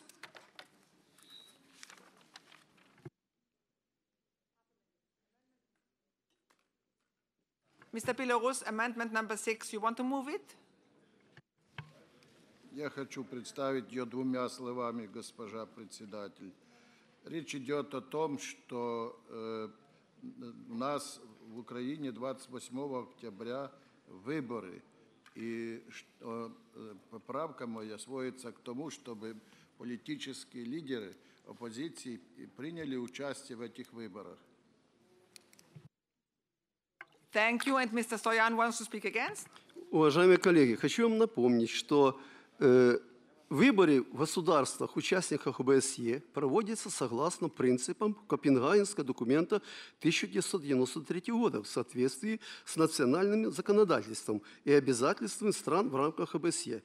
Коллега же Беларусь предлагает, чтобы разрешить заключенным участвовать в выборах и высылать свою кандидатуру. Скажите, пожалуйста, если в парламентах каких стран такой пункт, который разрешает заключенным выставлять свои кандидатуры и голосовать за них? Я думаю, что нет. Поэтому этот пункт, я считаю, нужно исключить. Мы готовы поддержать пункт 19 резолюции у редакции господина Матео Мекачи.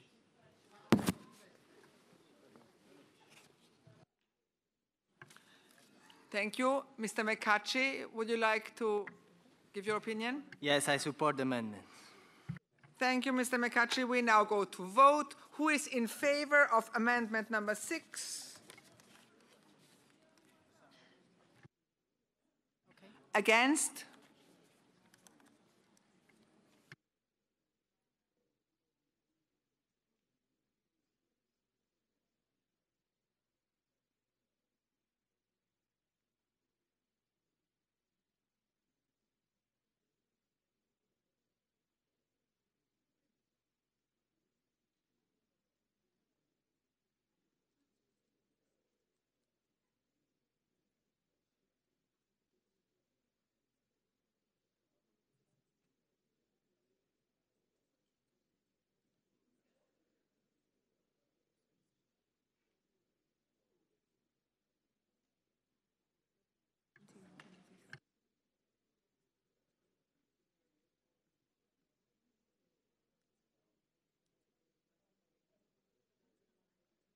Nobody's.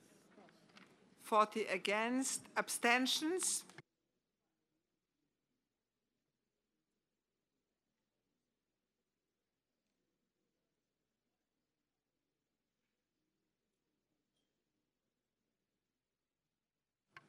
Wait, 26 abstentions. That means the amendment is adopted. We now go to... Госпожа председатель, я тогда прошу переголосовать и посчитать, сколько за. Я прошу вас, вот в этом случае убедительно прошу вас посчитать, сколько было за. И тогда все встанут на свои места. Прошу вас. We recount the votes in favor. Could you please show, those in favor, please show. And hold up your hands, otherwise it's very difficult to count. Please hold up your hands.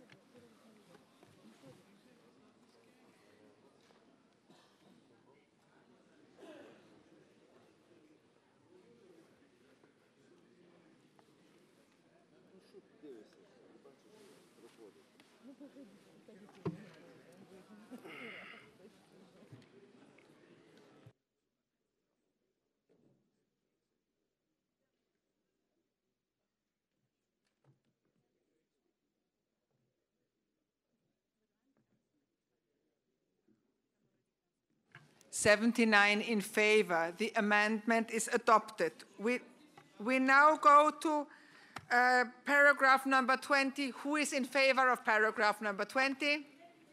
Keep going, just keep going. Who is against? Against? Nobody. Two. Two are against. Who abstains? Abstentions?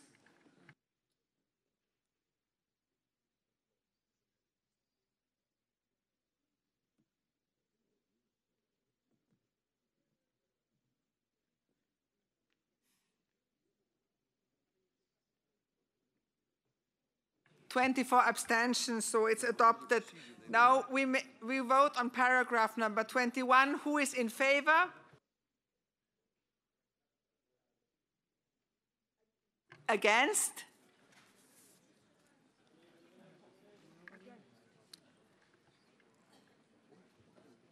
None.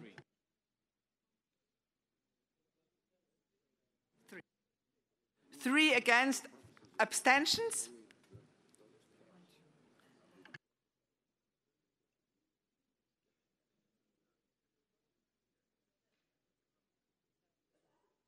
Eleven. 11 abstentions. So paragraph 21 is adopted. We are now going to amendment number 7, and I'm asking Mr. Pilorus to very, very briefly introduce amendment number 7. You have the floor, Mr. Pilorus. Госпожа председатель, эта поправка уточняющая, носит редакционный характер. Прошу ее принять. Thank you. Does anybody want to speak against amendment number 7? This does not seem to be the case. Does Mr. McCutcheon want to say something? A favore, grazie. So we vote. We vote on amendment number 7. Who is in favor? Against?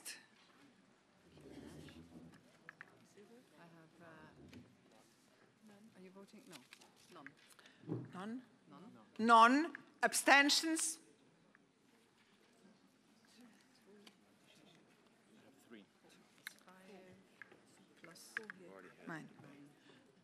Nine abstentions. That means that the amendment is adopted. And now we move to vote on the supplementary as amended as a whole. Who is in favor of the amended supplementary item on the Ukraine? Please show.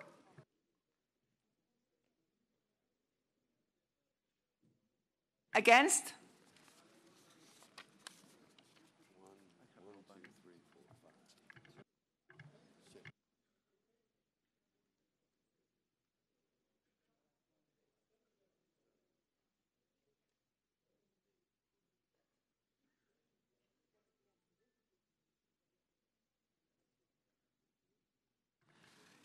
That makes it 10 against. Abstentions?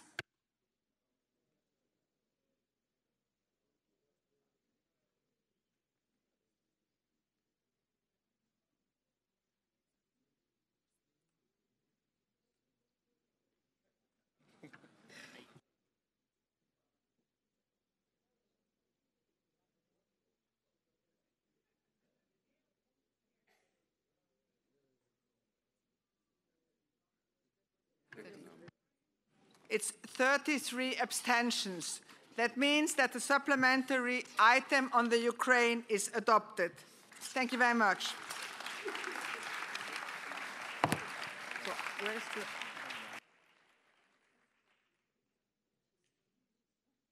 We now come to consider the next supplementary item, which is on the rule of law in Russia, case of Sergei Magnitsky, sponsored by Mr. João Soares and other members.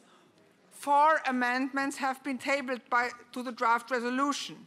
We will first have a general debate on the draft resolution, after which we will vote on the resolution paragraph by paragraph and on the amendments in the order in which they relate to the text. To present the resolution, I call upon my colleague, João Soares. You have the floor, João. Merci, Madame la Présidente.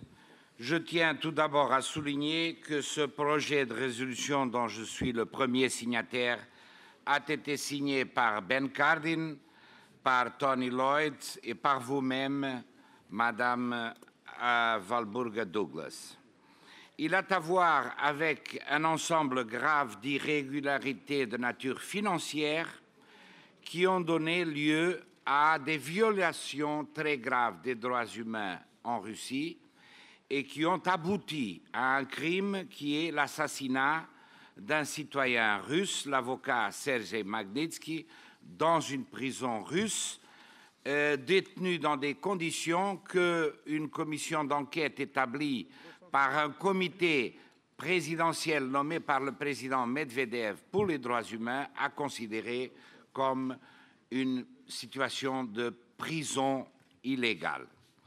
Je tiens à souligner que rien de ma part dans ce texte n'est contre la Russie, moins encore contre la Fédération russe. C'est, d'après mon évaluation, et je le dis dans d'autres réunions, notamment au bureau et dans mon groupe politique, c'est, je pense, et je suis ici depuis 10 ans, le projet de résolution le plus pro-russe que j'ai connu dans l'Assemblée parlementaire de l'OSCE. Et moi, personnellement, j'ai absolument rien contre la Russie. Je suis un ami de la Russie et je pense que nous devons élire, et c'est pour ça que j'ai signé en conscience, le projet de candidature de M. Kovalev, qui est le président de la délégation russe, comme que nous devons élire un Russe comme vice-président de notre Assemblée, en étant conforme à ce qui sont les traditions de l'Assemblée parlementaire de l'OSCE et à l'acte final de Helsinki en 1975. Je tiens aussi à dire que, et j'ai entendu dans les couloirs et dans plusieurs réunions des groupes politiques dire que ce projet de résolution avait quelque chose à voir avec le débat politique qui a lieu maintenant dans les États-Unis d'Amérique et notamment la campagne présidentielle. Ce projet de résolution n'a rien à voir avec le débat politique qui est en cours aux États-Unis.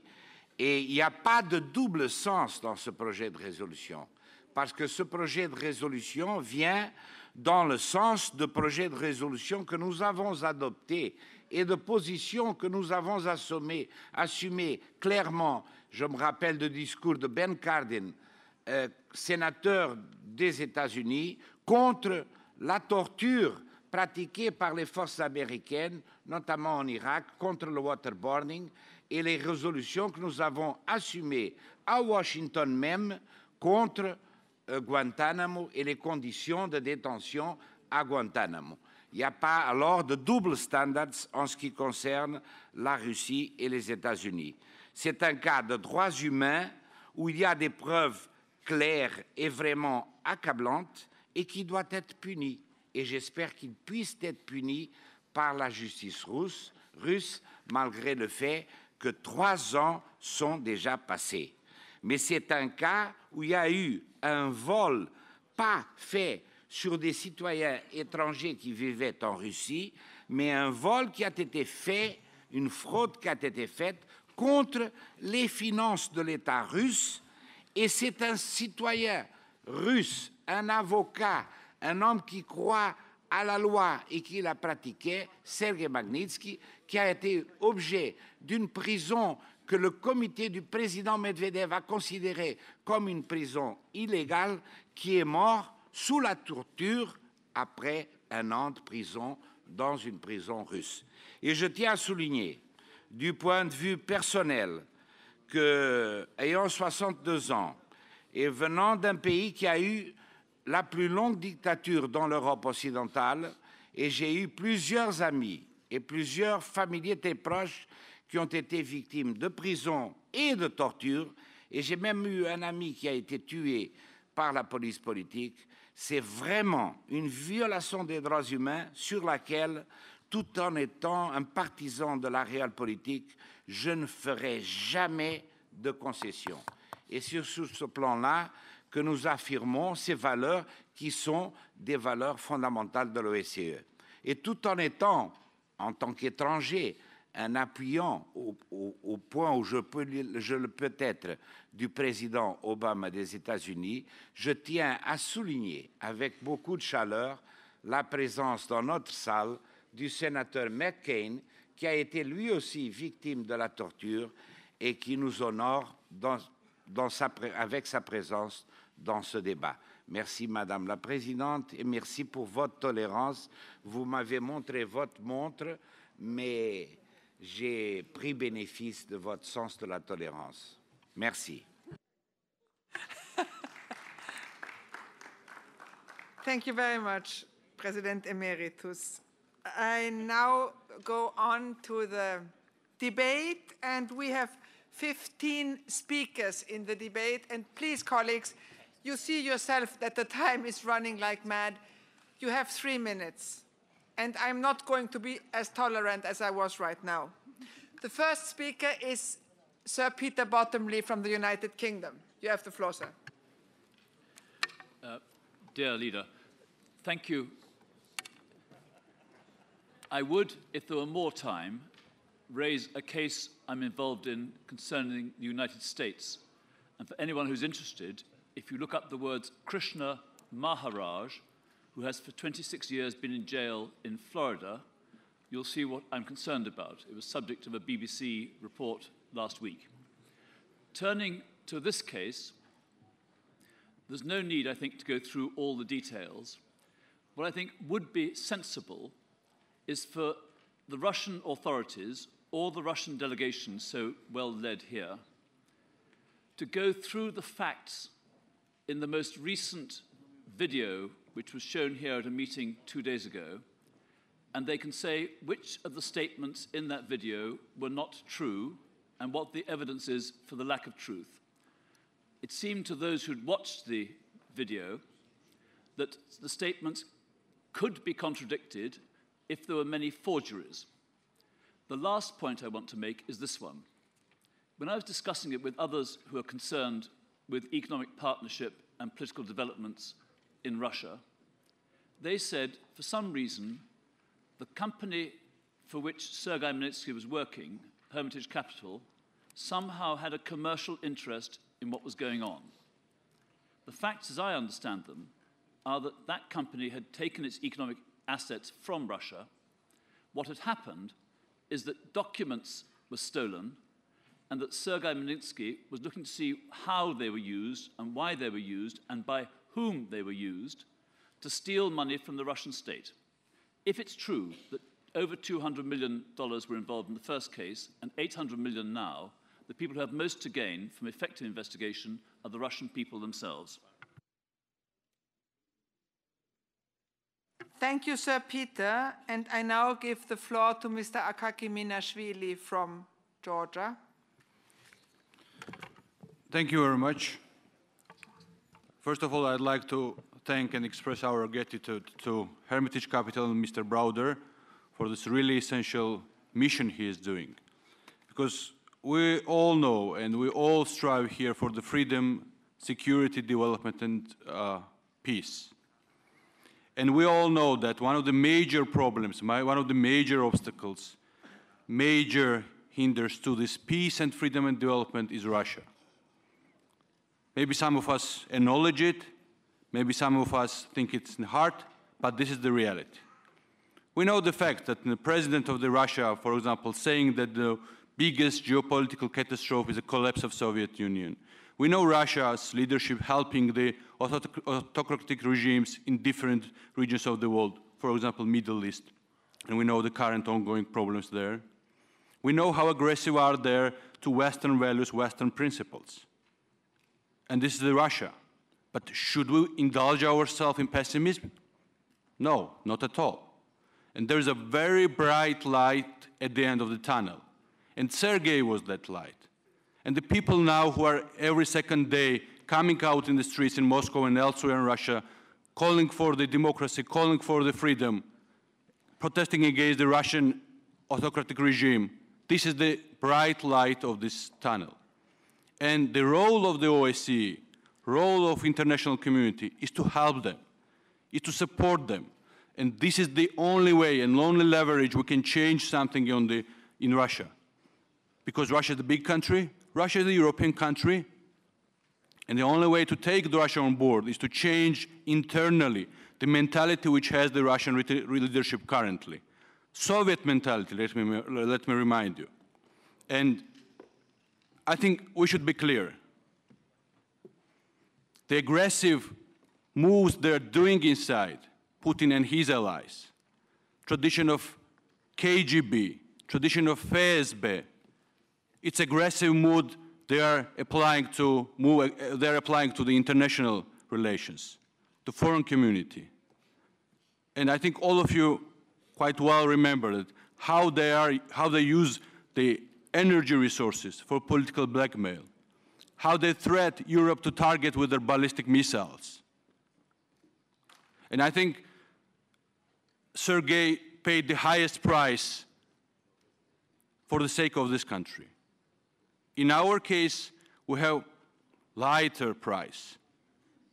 Just hold and raise this black paper to support this resolution, this supplementary item. Thank you very much. Thank you, dear Ako. I now call upon Mr. Valdis Liepins from Latvia. Thank you very much. This resolution is not only about Sergei Magnitsky. It is about fundamental principles of human rights, the rights of the individual, the rule of law, democracy, government accountability to its citizens, obligations to the OSCE, and ultimately about the security in the entire OSCE area and beyond.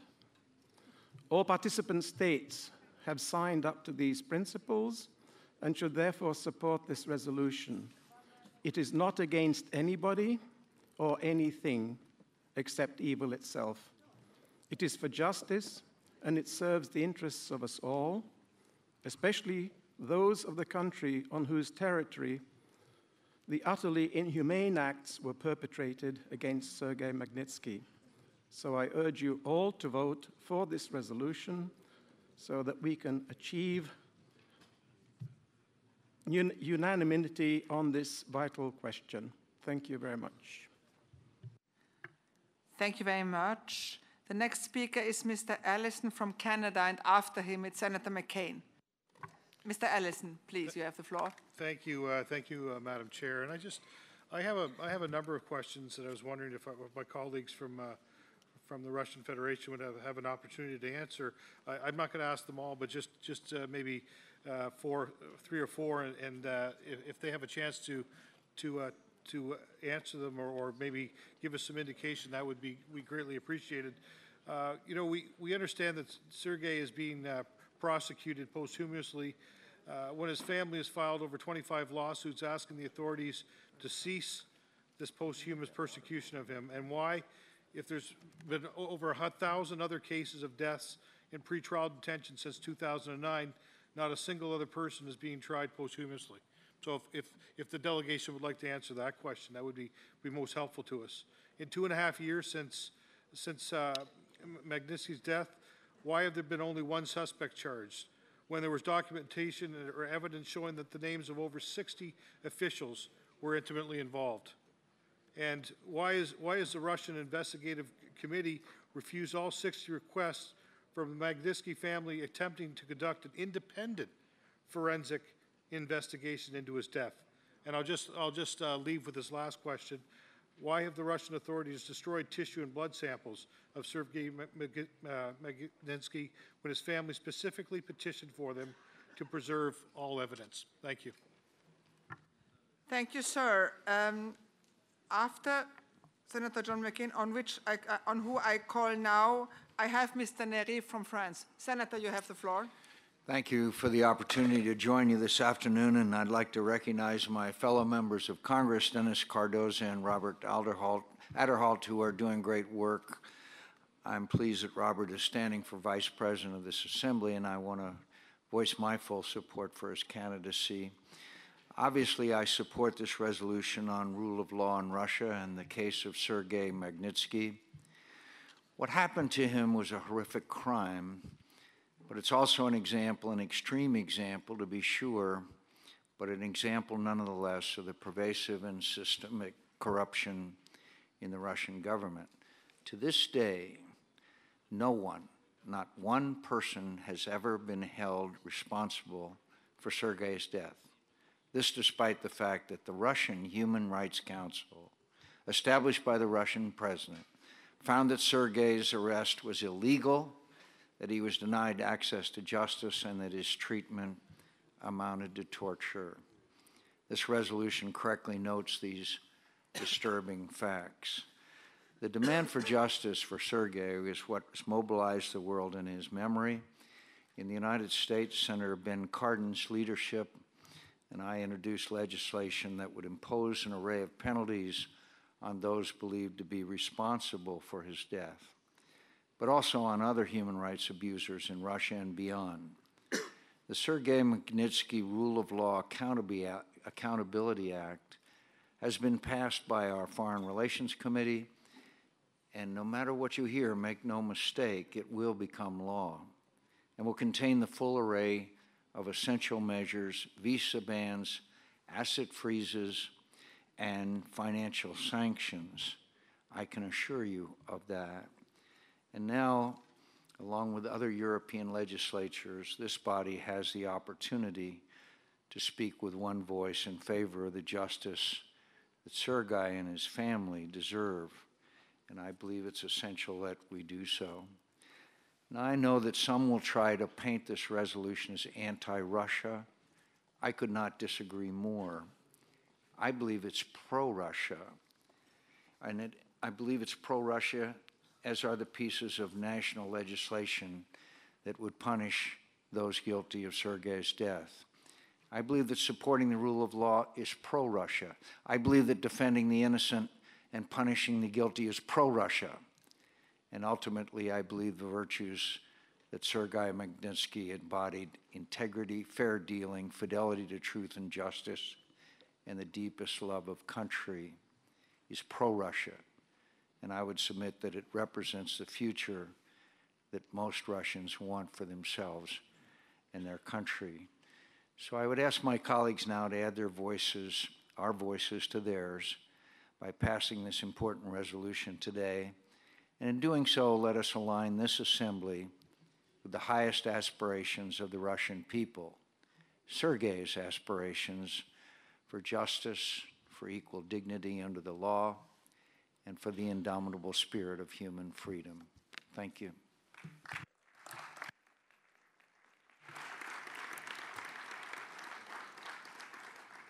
Thank you very much, Senator. And now I give the floor to Mr. Alain Nery, and after him to Mr. Morten Høglund. But now, Alain Nery, you have the floor, sir. Madame la Présidente, mes chers collègues, beaucoup de choses ont été dites que je partage, et en réalité, la situation est simple et devrait faire consensus. Premièrement, il est manifeste que dans l'affaire Sergei Magnitsky, les droits les plus fondamentaux de la personne et de l'état de droit ont été bafoués. Personne ne peut le contester et notre organisation ne peut l'accepter. Deuxièmement, un système démocratique, donc un système de progrès et protecteur des droits de l'homme, parce qu'il est vivant, donc en constante évolution, doit toujours se remettre en question pour s'améliorer. Les vieilles démocraties européennes, les démocraties de la vieille Europe, dont la France fait partie, ne doivent pas se dispenser, elles aussi, de cet effort constant de réflexion, d'introspection et d'autocritique. Dans le domaine du respect des droits de l'homme, Rien n'est jamais définitivement acquis. Il faut savoir tirer les leçons de ces cas individuels lorsqu'ils sont révélateurs de dysfonctionnements. Fermer les yeux n'est pas une réponse et cela vaut pour tous les États. Troisièmement, et je terminerai ainsi, ce point additionnel n'est absolument pas une agression contre la Russie en tant que nation. Ce point additionnel, au contraire, est un exemple de la valeur ajoutée de notre organisation, de l'OSCE, qui doit se concevoir comme un lieu de dialogue exigeant pour tous ses membres. En étant membre de l'OSCE, nous nous engageons à respecter un socle de principes. S'il s'avère que ce socle n'a pas été respecté de manière générale ou dans un cas particulier, il est du devoir et de la responsabilité de chacun d'entre nous d'en discuter clairement, mais sans agressivité.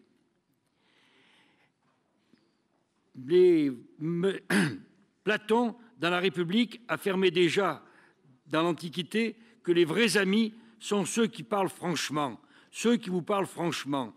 Notre démarche s'inscrit donc dans cet état d'esprit. C'est pourquoi je voterai cette résolution et je vous appelle à la voter massivement. Je vous en remercie. Thank you very much, Mr. Neri. I now give the floor to Mr. Morten Höglund, to be followed by Mrs. Kathleen Ferrier. Morten, you have the floor. Thank you, Chair. I'm very sad that such a supplementary item is necessary. This case is shocking when you start to look at the evidence. And I do not accept the argument that to seek justice for Sergei Magnitsky is unfriendly towards Russia and its people. Quite the opposite. This case is specific, well documented, and deserves that we act as politicians as well as human beings. This case is not about foreign investors losing their money in Russia. It is about the Russian state which is losing money to criminal elements. It is strange that the Russian authorities do not seem interested in prosecuting those people responsible for stealing its money, but seem very capable prosecuting a dead lawyer who uncovered the crimes. And one question from me to the Russians who do not want this supplementary item to be approved. Why has the Russian president's own Human Rights Council report saying that Magnitsky had been falsely arrested, tortured, beaten before his death, while corruption he had exposed has been covered up by all the state bodies, not resulted in any prosecutions? Thank you. Thank you, Mr. Höglund. And now the floor goes to Mrs. Kathleen Ferrier, to be followed by Mr. George Kandelaki. Kathleen, you have the floor. Thank you very much, Madam Chair. The death under suspicious circumstances of Sergei Magnitsky is a case that had been taken up as a very serious one in the Netherlands. That is not only because human rights are considered by our parliament to be a priority in Dutch foreign affairs, but because we are aware that precisely impunity, wherever in the world, is a violent act against human rights. Although even the President's Human Rights Council admitted torture and murder, still the case of Sergei Magnitsky in the Russian Federation is a strikingly painful example of impunity. In our parliament, we have watched the documentary Justice for Sergei Magnitsky that shows us the facts of the case of Sergei Magnitsky. A resolution by my colleague and head of the Dutch delegation, Jos Koentjoeris, was adopted unanimously in our parliament. That resolution demands from our government to freeze financial assets and set visa sanctions, thus prohibiting the entry into the Netherlands of the 60 Russian officials who are intimately involved. What I want to ask is why there has been only 1 or 2 suspects charged when there is documentary evidence showing the names of more than 60 officials involved. And then finally, Madam Chair, I invite the Russian authorities to refute the allegations, like other speakers brought forward, made against them. Thank you. Thank you, Madam Ferrier. I now give the floor to Mr. George Kandelaki, to be followed by Dr. Hedy Fry from Canada. George, you have the floor. Thank you, Madam Chair. When a Georgian speaks on anything related to Russia, a skeptic might say that we are biased.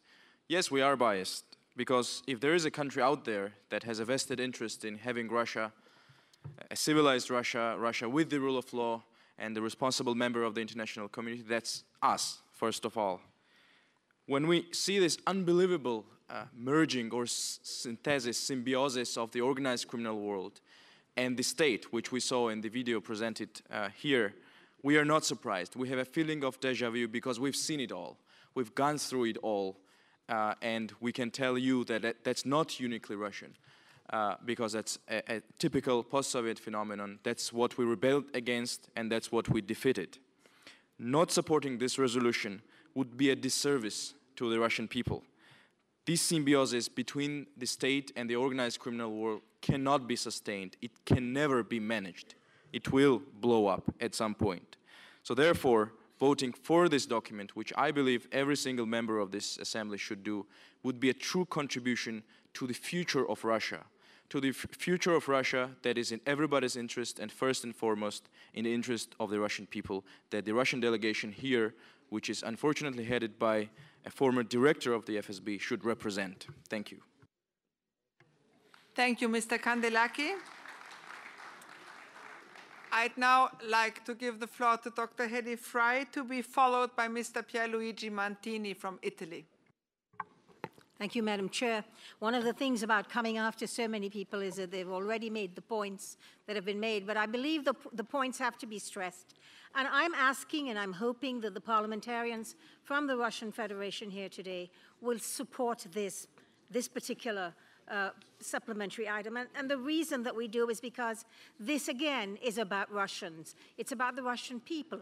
It's about the government wanting to salvage the taxes that were paid by a foreign company that had disappeared, that have been embezzled, so to speak. And there are the culture of impunity that would torture a man without a fair trial is something that we're trying to stop.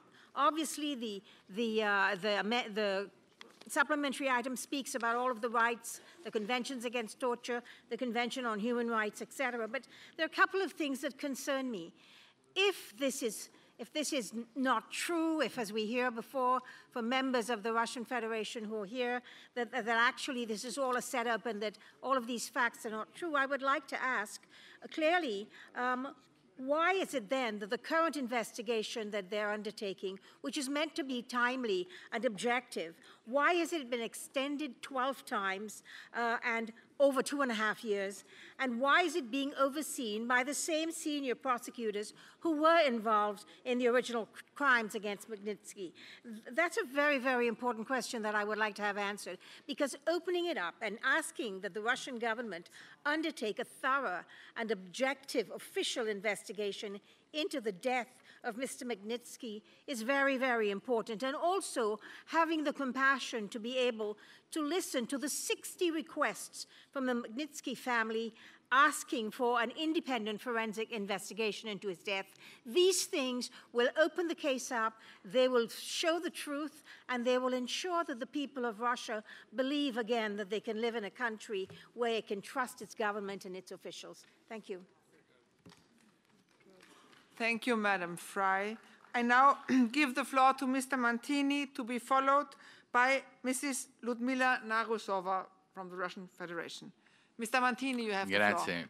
Grazie. La nostra risoluzione è molto importante. Il caso Magnitsky è provato da molti documenti internazionali e ricordo a me stesso che il Trattato di Helsinki, su cui si fonda l'OSCE, ci dice che non c'è sicurezza senza giustizia e senza pace. Anche io sosterrò la vicepresidenza russa, la candidatura russa, ma noi dobbiamo imparare a considerare il territorio dell'OSCE come un solo territorio, non diviso tra Stati. I casi giudiziari possono accadere in tutti i paesi, come la storia insegna. Nella Federazione Russa abbiamo, oltre il caso di Sergei Magnitsky, altri casi in sospeso, quello famoso di Anna Politkovskaya, ma anche Natalia Estemirova, il caso di Stanislav Markelov e naturalmente di Khodorkovsky. Questo ci sostiene nel andare avanti con questa risoluzione, con gli emendamenti migliorativi e nel chiedere con molta forza che sia aperto un processo penale secondo le regole di diritto dello Stato russo contro i probabili autori di questo crimine e che nel frattempo, come chiesto in diverse risoluzioni parlamentari, nei confronti dei 60 funzionari sospettati di questo crimine siano prese misure diplomatiche. Noi sosteniamo la risoluzione con molta convinzione e credo che senza divisioni dovremmo farlo in sede plenaria tutta l'Assemblea. Grazie. Thank you, dear colleague. And I now give the floor to Mr. Ludmila Narusova to be followed by Mr. Kovalev. Mr. Narusova, you have the floor, madam. Спасибо. Уважаемые коллеги, как вы понимаете, говорить после всех выступающих мне, представителю Российской Федерации, очень трудно. Не только потому, что всегда больно и обидно слышать такого рода упреки в адрес своей страны.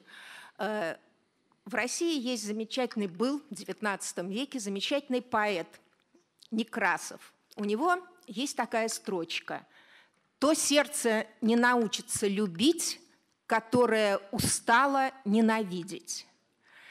Уверяю вас, уважаемые коллеги, что, любя свою родину, мы так же, как, наверное, любой гражданин в любой стране, ненавидим то, что мешает ее продвижению вперед по пути демократии. И поэтому борьба с коррупцией, которая, как раковая опухоль, пускает метастазы во все органы власти и, что самое страшное, в правоохранительные органы, это приоритетная наша задача. И здесь мы можем только приветствовать озабоченность парламентской ассамблеи состоянием законности и правопорядка в Российской Федерации. Мы полностью разделяем призывы способствовать единственной диктатуре в России – диктатуре закона. Это наша, как парламентариев, основная обязанность. Но возникает вопрос: если мы говорим о строительстве правового государства, если мы говорим о том, что в любом цивилизованном государстве, в правовом государстве виновных может определить только суд, то почему составляются списки причастных лиц? Уверяю вас, у нас гораздо больше кандидатов в этот список, реально причастных к убийству, а не просто тех, кто рядом постоял. Так вот, составляются списки лиц, которые до суда, без следствия, уже объявляются преступниками, виновными в гибели человека. И сам факт использования большой человеческой трагедии, гибели честного, независимого юриста используется как дубинка в политических играх. Вот это понять нам очень трудно. Так же, как и очень трудно понять, отвечая заранее на вопросы, которые уже поставлены, почему так долго идет разбирательство, почему так долго идет судебный процесс, я хочу сказать, что для завершения следствия по 2 человекам, в том числе по врачу, уже передано дело в суд. Более 35 человек, тюремных начальников, уже отстранены от работы. Так вот, для завершения следствия нам необходимы Российскому правосудию, Генеральной прокуратуре необходимо показание основного свидетеля по этому делу, который и поможет установить истину, господина Браудера. На зимней сессии в Вене я говорила об этом и просила использовать весь потенциал авторитета ОБСЕ для того, чтобы убедить господина Браудера дать необходимые показания, что будет способствовать завершению следствия и передаче дела в суд как раз для установления истины. Этого до сих пор не происходит. А установить истину без судебного решения, определить список виновных без суда – это не правовое государство. Мы очень хотим быть таковым, именно правовым. Спасибо. Thank you, madam. I now give the floor to Mr. Nikolai Kovaliev to be followed by Mr. Matteo Mecacci. Спасибо, господин председатель. Уважаемые коллеги, смерть – это всегда трагедия. Особенно это остро чувствуют россияне. Сейчас в России объявлен траур по случаю массовой гибели людей во время стихийного бедствия в Краснодарском крае и гибели паломников на Украине. Но Россия сделала очень серьезные выводы из факта смерти Магнитского. В частности, внесены в срочном порядке изменения в законодательство, где мы категорически запрещаем в законодательном порядке, я это подчеркиваю, арест и содержание под стражей лиц, подозреваемых в совершении экономических преступлений. Мы вводим и ставим вопрос об оборудовании всех мест заключения, всех мест, где содержатся арестованные, медицинскими приборами, позволяющими в режиме реального времени определять состояние здоровья того или иного заключенного, того или иного арестованного. Таким образом, в любой момент его родственники могут посмотреть, как он чувствует себя в данный момент. Это касается также и депутатов, которые будут иметь возможность в режиме реального времени смотреть и следить за состоянием здоровья. Иными словами, Россия предпринимает беспрецедентные шаги для того, чтобы ситуация с Сергеем Магнитским никогда более в Российской Федерации не повторилась. К сожалению, все эти факты, о которых я говорю, не нашли отражения в резолюции. Конечно, сегодня предъявлено обвинение к руководителю, который отвечал за условия содержания Магнитского в изоляторе. Предъявлено обвинение врачу, который на самом деле не смог диагностировать сахарный диабет и гепатит, и, к сожалению, ввиду низкой квалификации диагностировал это заболевание как психическое отклонение, что привело к печальным последствиям. Именно их обвиняют в причастности к смерти Сергея Магнитского. Я думаю, что в ближайшее время будет по этому поводу решение суда. И обращаясь к господину Саарошу, я говорил, давайте дождемся решения суда по этому вопросу. К сожалению, как мне показалось, резолюция вынесена поспешно. В общей сложности 20 человек подозреваются в хищении бюджетных средств из Российской Федерации. 6 человек уже обвинены в причастности к подобного рода преступлениям. На 2 направлены материалы в суд. И тоже, к сожалению, мы не дождались этой приговора суда. Я, конечно же, скажу мнение в Российской Федерации. Мы торопимся выносить и приговор, и окончательно, и бесповоротно назначать, я подчеркиваю, назначать людей виновными. По сути дела, господин Саарош взял на себя, к сожалению, функции и генерального прокурора Российской Федерации, и председателя Верховного суда. Я бы хотел вас только предостеречь, можно ответить на те вопросы, которые прозвучали подробнейшим образом. Вот госпожа председатель показывает мне, что пора заканчивать выступление. Я понимаю, но вопрос очень больной. Я хочу сказать вам одно. Резолюция грешит очень серьезными неточностями. Хорошо, если это неточности, допущенные невольно. Но я приведу только один пример. Например, в резолюции утверждается, что не найдены убийцы Маркелова. Послушайте, это неправда. Не может в резолюции Парламентская ассамблея Совета Европы подтверждать заведомо неверные сведения. Убийцы Маркелова осуждены и уже отбывают наказание. То же самое касается и убийц Политковской. Материалы направлены в суд.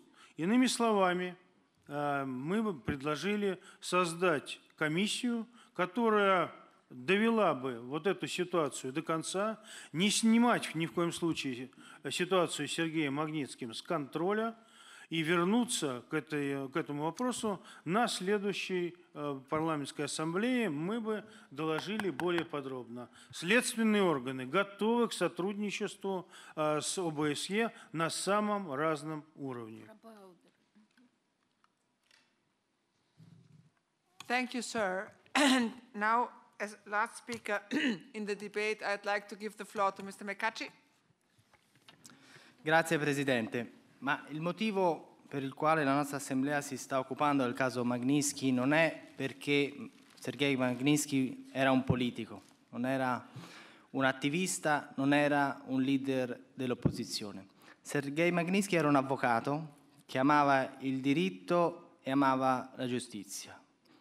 Era un uomo coraggioso che ha cercato di far vedere quello che stava accadendo, e cioè che alcune persone all'interno anche delle autorità russe stavano sottraendo milioni di dollari dal tesoro, dalle finanze di quello Stato per scopi privati. E per questa ragione è stato arrestato, per questa ragione è stato sottoposto a torture, a violenze fisiche per oltre un anno. E quando è morto Sergei aveva 37 anni, ha lasciato una moglie, ha lasciato una famiglia.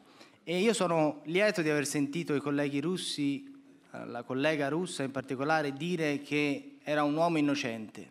A me risulta che l'unica persona che adesso è sotto processo in Russia per questa vicenda è lo stesso Sergei Magnitsky, che viene nella prima volta della storia di quel paese processato dopo la sua morte.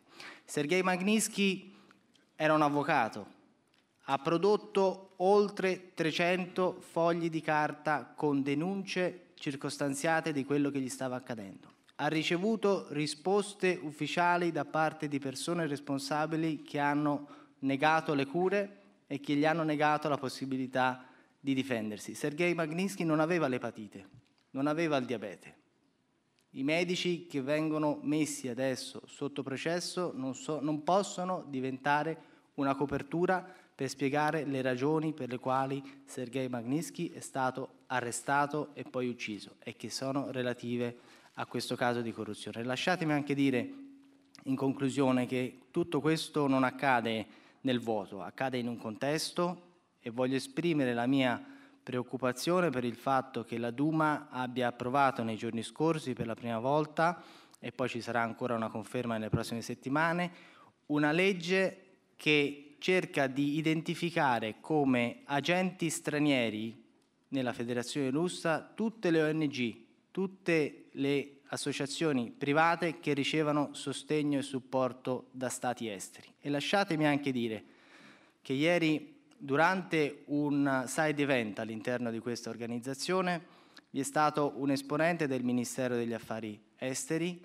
che ha partecipato alla nostra riunione, che era naturalmente pubblica ed aperta ed aveva la possibilità di farlo, e anzi lo abbiamo benvenuto, ma in quell'occasione ha chiesto a alcuni ospiti della nostra assemblea cosa facessero per vivere, da chi ricevessero i soldi e chi aveva pagato per il loro soggiorno qui a Monaco. Ecco, io invito la Federazione Russa in particolare il suo capo delegazione, che non ritengo responsabile per questo, a vigilare che questo tipo di atti di intimidazione non accadano più all'interno della nostra organizzazione. Grazie.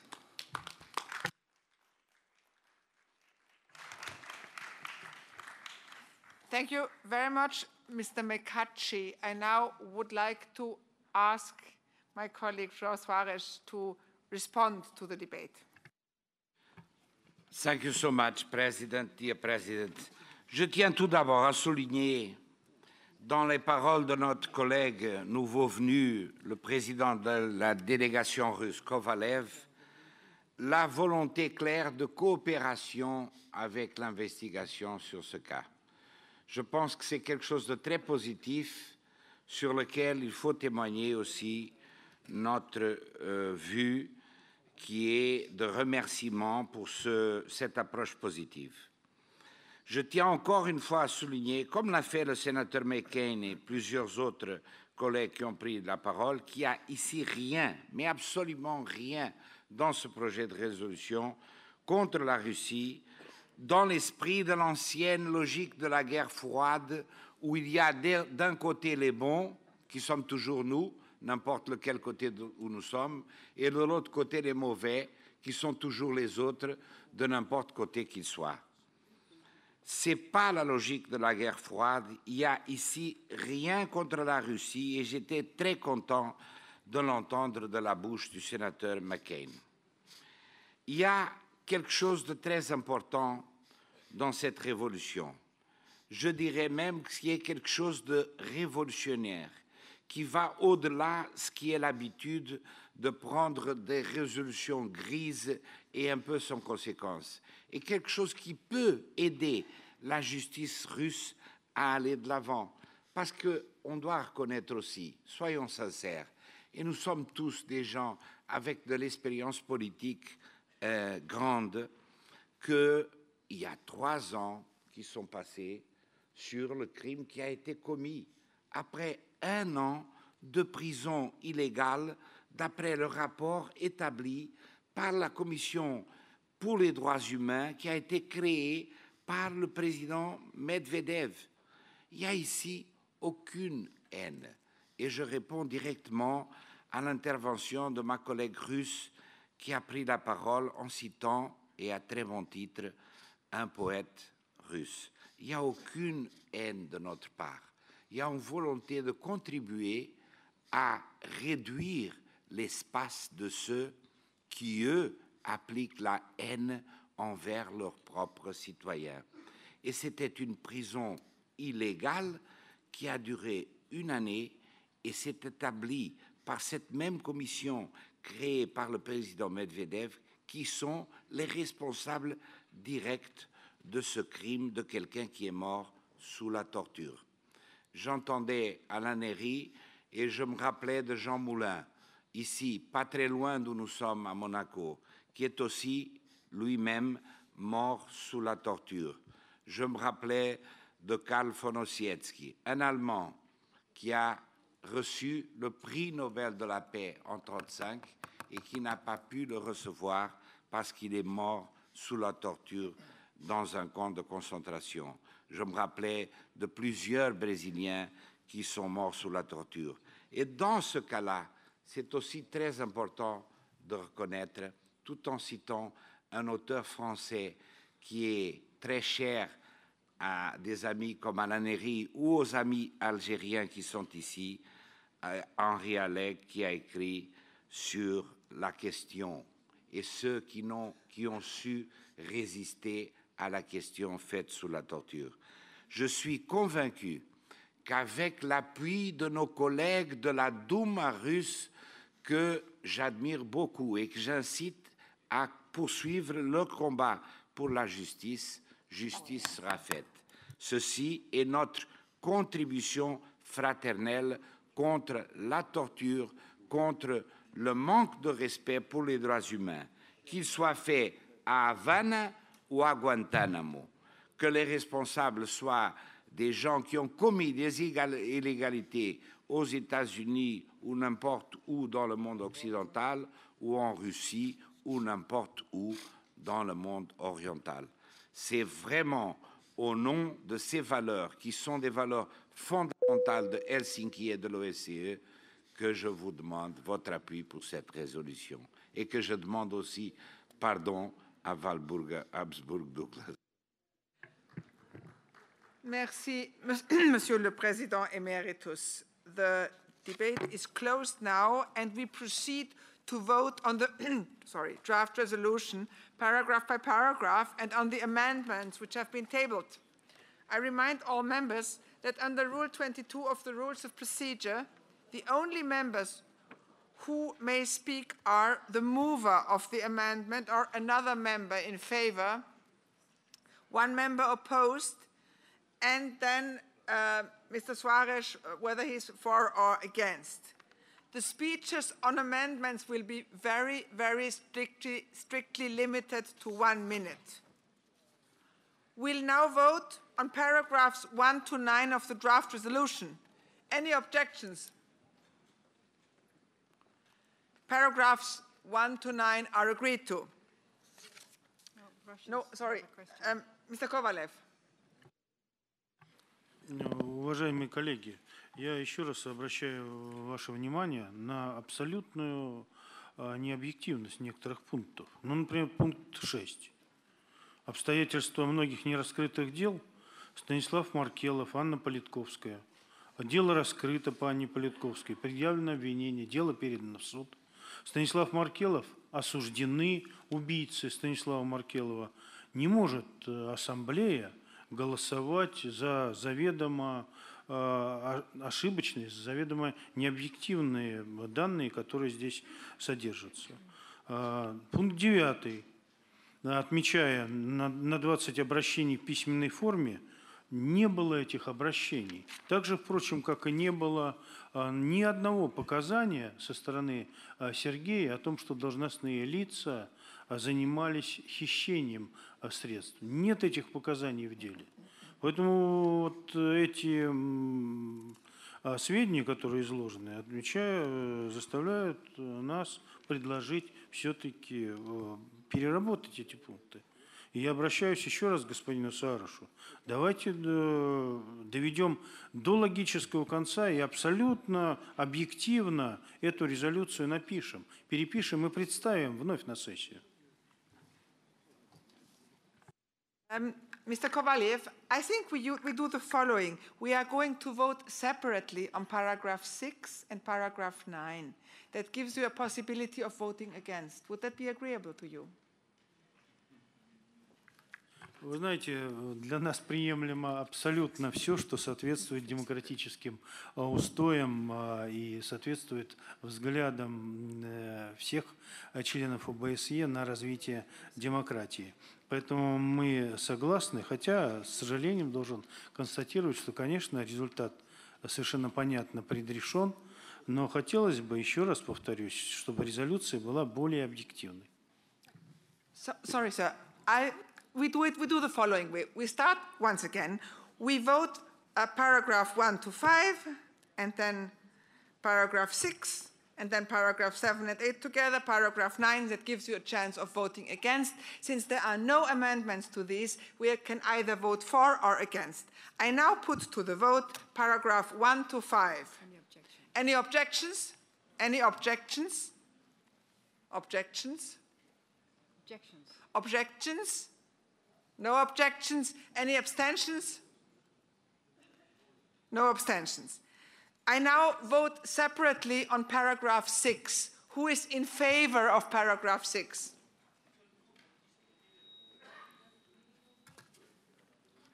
Against? Against paragraph 6? Yes. Okay, all the rest.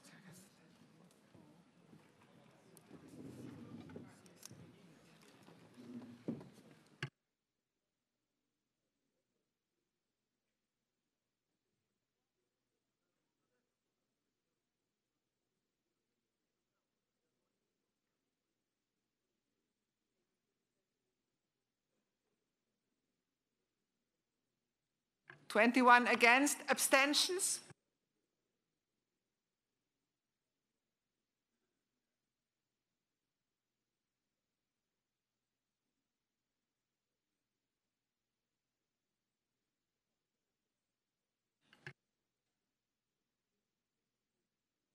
8 abstentions. The paragraph 6 is carried. We now vote on paragraph 7 and 8. Any objections? Есть возражение. You vote again? No, he votes against. That's okay, you vote against. Okay, fine. So it's carried. Now we vote on paragraph 9 separately. Who is in favor of paragraph 9? That's clear. Against? Against.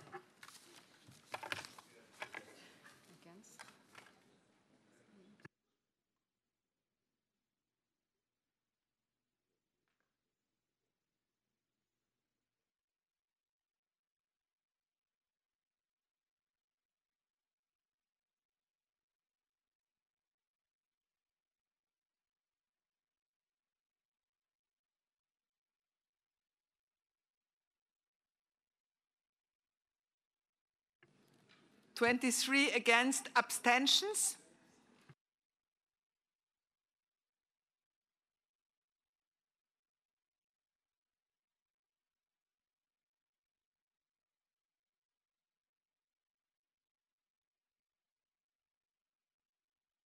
Seven abstentions. So paragraph 9 is carried. We now go on to amendment number 1. And I would like to ask Mr. McCutcheon to move amendment number 1. Sì, grazie Presidente. Questo si tratta di un emendamento prettamente formale che corregge un errore di fatto che era contenuto nella versione originale. Does anybody wish to speak against this amendment? That doesn't seem to be the case. What does Mr. Suarez think about the amendment? I have nothing against. Okay. So we vote on the amendment. Who is in favor of amendment number 1? Against?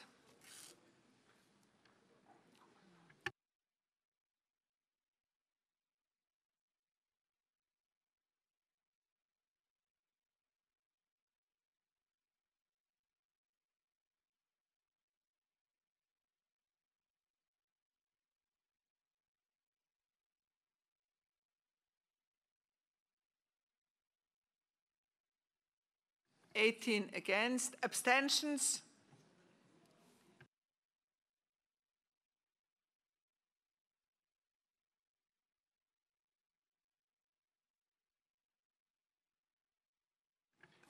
How many is it? 3 abstentions. The amendment number 1 is adopted. We now vote on what? I'm confused.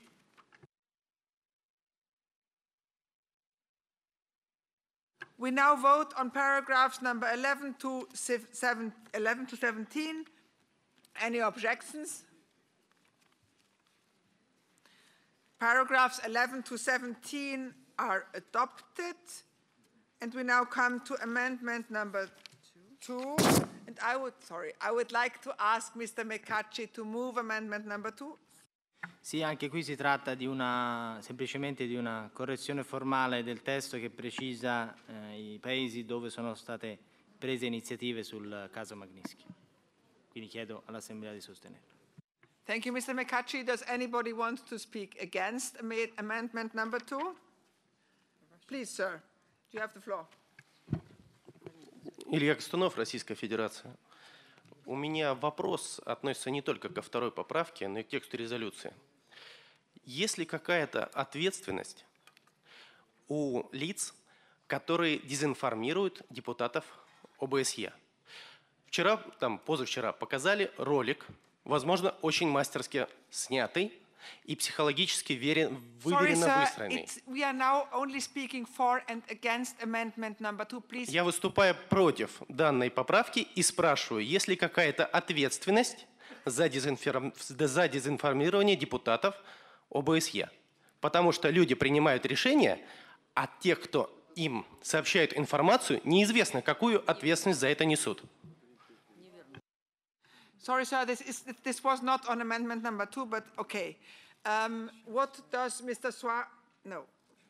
Yes, Mr. McCutcheon think about? No. Mr. Suarez, think about the amendment number 2. C'est en effet, comme l'a dit Becacci, un petit amendement de forme sur de petites corrections, et je l'accepte. Thank you, Mr. Suarez. We are now voting on amendment number 2. Who is in favor? Against? Against? No. Against?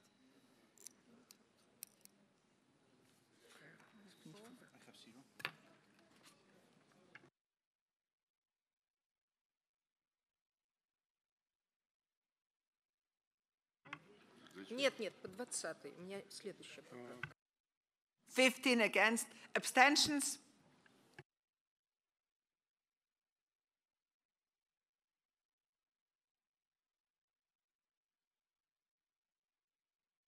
Two abstentions. The amendment is adopted.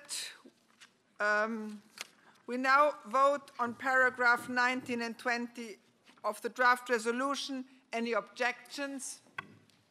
I don't see any object. Use Sorry. your voting card. Voting card. Please use your voting card to object. Vote, yes. Okay, thank you. Paragraphs 19 and 20 are agreed to. We now. Нет. I understand that. Point of order. Okay. Point of order. Okay, please. По 20-му пункту у меня вопрос, который я уже поднимала в своем выступлении. Речь идет о списке из 60 российских должностных лиц. По какому принципу эти лица определялись и были причастными, названы виновными до судебного разбирательства и до следствия? Принцип, по которому эти лица названы виновными, мне непонятен. Thank you, Madam. I propose that we vote separately on paragraph 20, and you can vote against paragraph 20, okay? Do you have a point of order, sir? Point Да, of у order? меня по порядку ведения. Я тоже хотел бы по пункту 20. Имеет ли право парламентская ассамблея ОБСЕ? Sorry, sorry. We have decided to vote separately on paragraph 20. There is no amendment by you on paragraph 20. Я не об этом. You can vote against paragraph 20. I am now voting separately on paragraph 20. Who is in favor of paragraph 20? Against?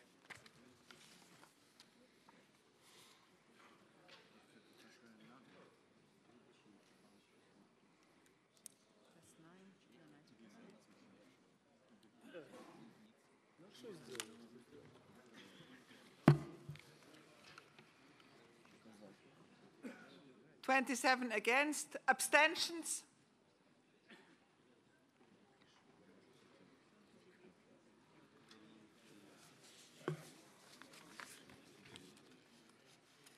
$15 abstentions. Paragraph 20 is adopted. Now we come to amendment number 3, and I would like to ask Mr. McCarthy to introduce the amendment. Sì, grazie Presidente. Questo invece è un emendamento di sostanza che prende la sua ragione dall'iniziativa che è stata annunciata e anche spiegata dal senatore McCain in quest'Aula oggi e che è stata inizialmente appunto portata avanti nel Congresso degli Stati Uniti e che riguarda la possibilità di bloccare le proprietà in stati naturalmente diversi da quello della Federazione Russa delle persone che siano appunto coinvolte, siano state coinvolte nella vicenda di Sergei Magnitsky. Questa è evidentemente una misura che gli Stati possono prendere, non è una misura che va ad incidere sulla sovranità di alcun altro Paese, però credo che ogni Stato democratico possa riservarsi il diritto di non consentire a persone che sono ritenute responsabili di gravi crimini di poter investire o magari fare vacanze nei nostri Paesi. Grazie. Thank you, Mr. McCarthy. And you would like to speak against the amendment? 1 minute, please. One person to speak against the amendment for 1 minute. You have the floor. Да, насколько я помню, сенатор Маккензи не говорил о том, что он привязывает саму поправку к вопросу въезд. Это первое. И второе.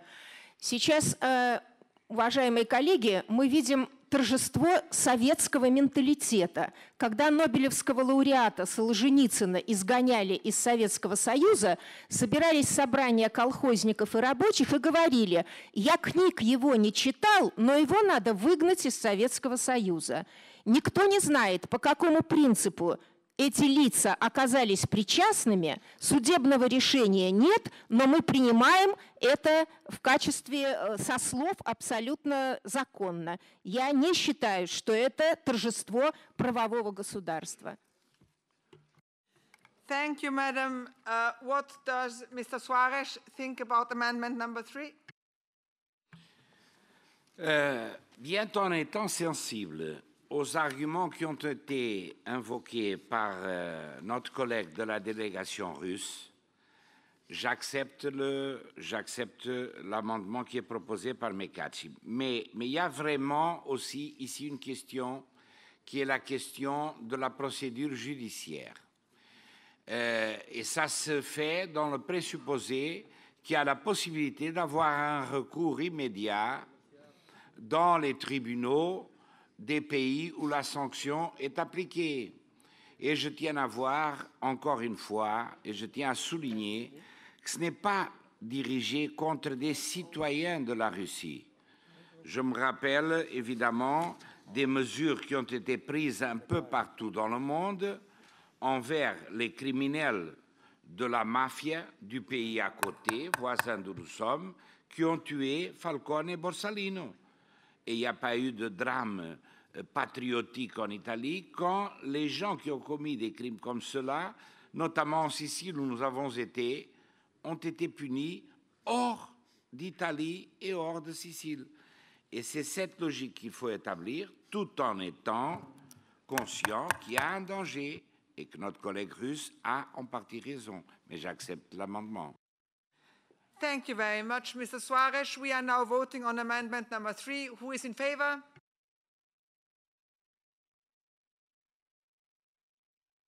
Against? Against?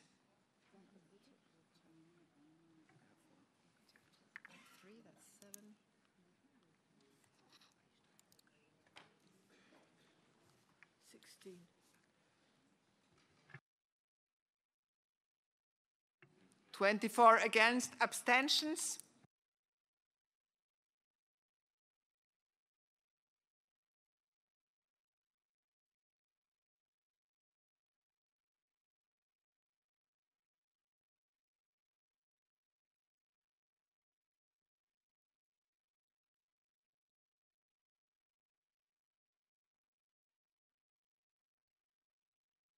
$16 abstentions. The amendment is adopted. We'll now vote on paragraphs 21 to 26 of the draft resolution. Any objections? Paragraphs 21 to 26 are agreed to. And we now come to amendment...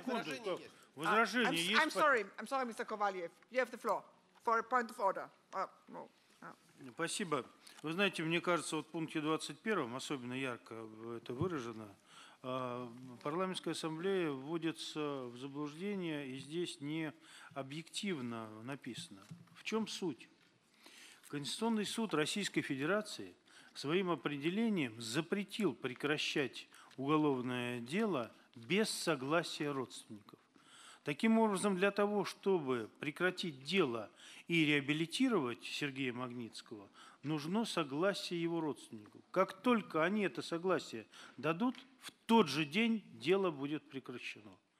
Но они не хотят этого делать, заявляя о преследованиях. Поэтому, еще раз повторюсь, пункт этот не объективно отражает сложившуюся ситуацию. Еще раз подчеркиваю, для каждого члена ассамблеи, который будет сейчас принимать решение по голосованию. Одна строчка Mr. Kovalyev, заявления I'm terribly sorry. You have no amendment to para 21. What I'm going to do is I'm going to vote separately on paragraph 21. And if you are against it, you can vote against it. We vote now on paragraph 21 separately. Will those in favor of paragraph 21 please show? Those against?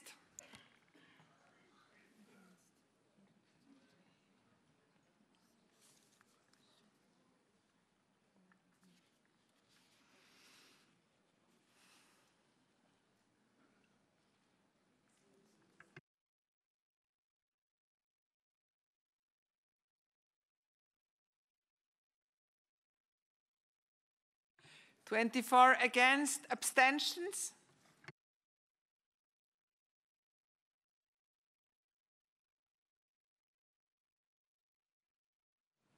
Four abstentions. Paragraph 21 is adopted, and we now vote on 21 to 22 to 26. Are there any objections? I do not see any objections. Then we come to amendment. I'm sorry, Madam Narusova. По 23 пункту прошу поставить его отдельно. Да, прошу поставить 23 пункт отдельно. We are doing precisely what you asked. So we first vote 22, then we vote 23. So we first vote on paragraph 22. Any objections? I don't see any objections. Paragraph is moved. Now we vote separately on paragraph 23. Who is in favor?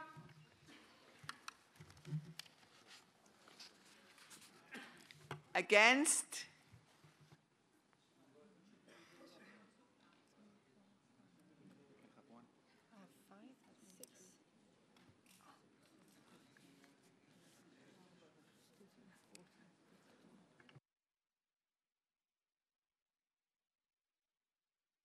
(21) against, abstentions?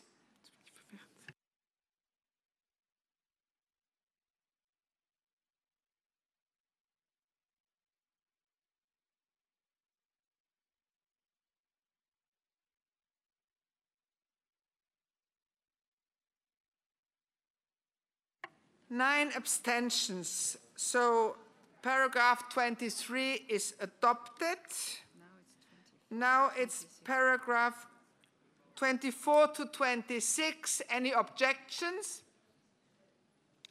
I don't see any. Oh, I'm sorry. Madam Narusova. По 26 пункту мы опять голосуем за введение запрета на въезд должностных лиц, причастных к настоящему делу. Я хочу еще раз напомнить парламентариям, которые выступают за законность в России, что определить круг причастных или виновных может только суд, и только суд, в любом цивилизованном государстве. Мы же идем против этого принципа. Madam Narusova, we are voting separately on paragraph 26, which means we are now voting on paragraph 24 and 25. Are there any objections? I don't see any objections. So we vote on paragraph 26 separately. Who is in favor of paragraph 26? Thank you. Against?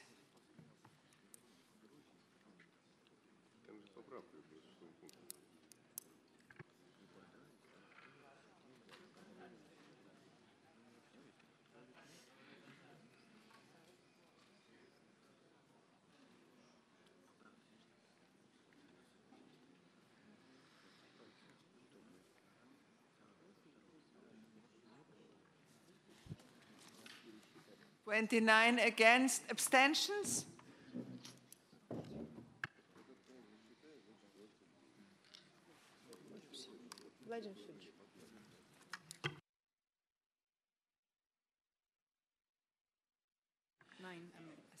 (10) abstentions. So paragraph 26 is adopted. We now come to amendment number 4, to insert a new paragraph after paragraph 26. And I would like to call upon my friend Matteo Mecacci to move this amendment.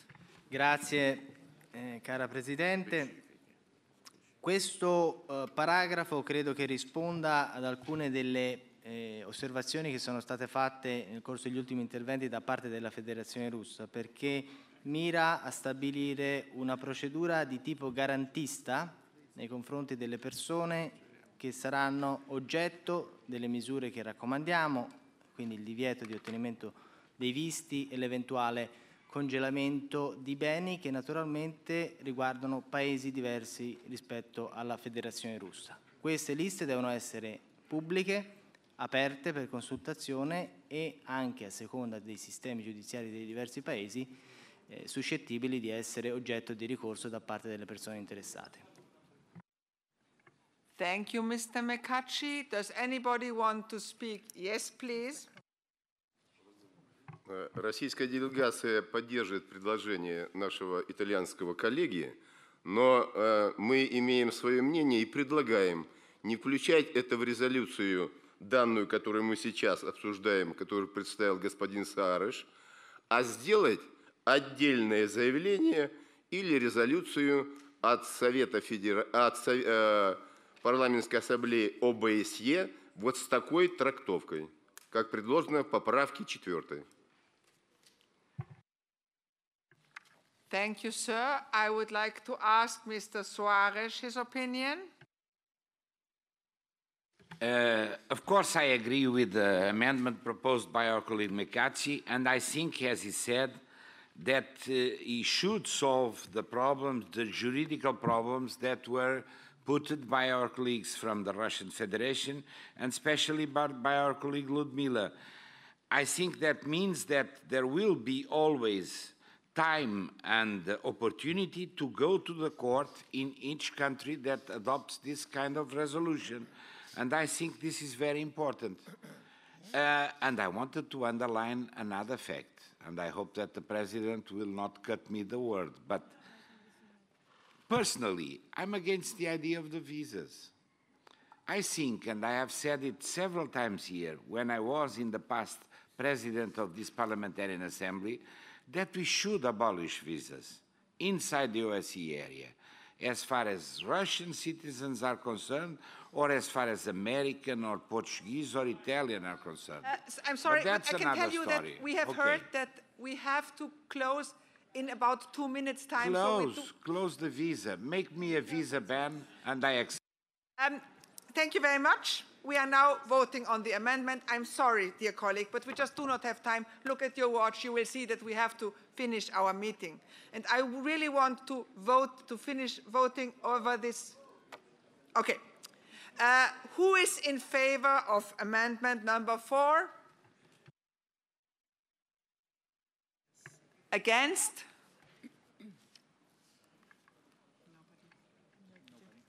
Nobody against? Great.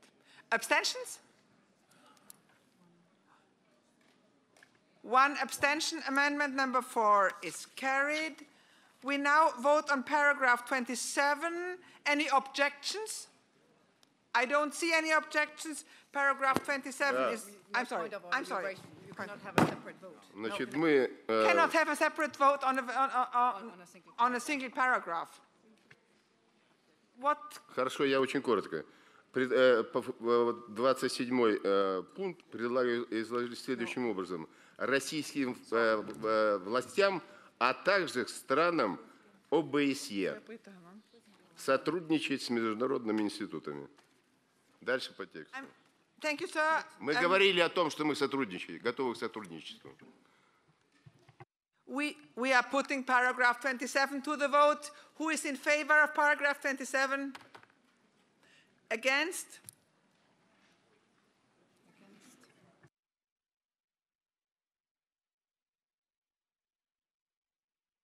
Nobody against? Abstentions? 1 abstention. Paragraph 2 abstentions. Paragraph 27 is carried. We are now going to put the draft resolution as amended by the Assembly as a whole to the vote. Who is in favor of the resolution? Yes, wait a moment. Madam. Уважаемые коллеги, еще раз говорю, что мы благодарны за озабоченность делами, связанными с законностью в России, но я бы хотела, чтобы услышали мое предложение. Для скорейшего завершения следствия это по мотивам голосования. Это по мотивам голосования.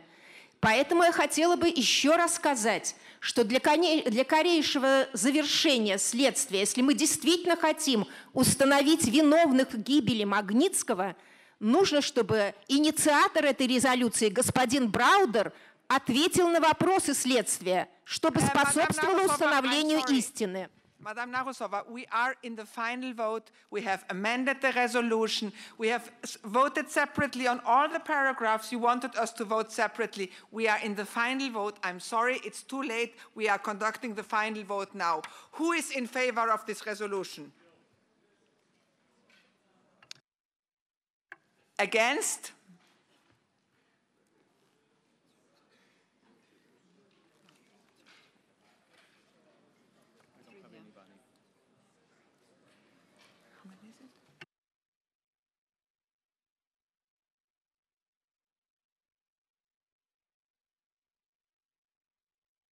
It's 18 against. Abstentions?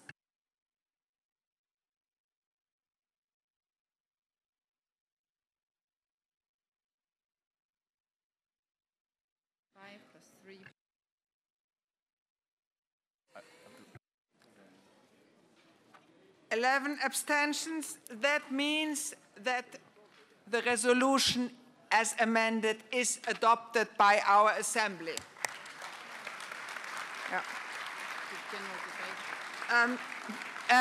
Let me please, before you all leave, say the general debate is going to be held tomorrow. And one other extremely important point, please don't forget to leave your headphones on your places. There are already 30 headphones who are no longer there. Please look into your pockets, look at the swimming pool, look into your rooms, and get them back tomorrow. Thank you very much. Good evening.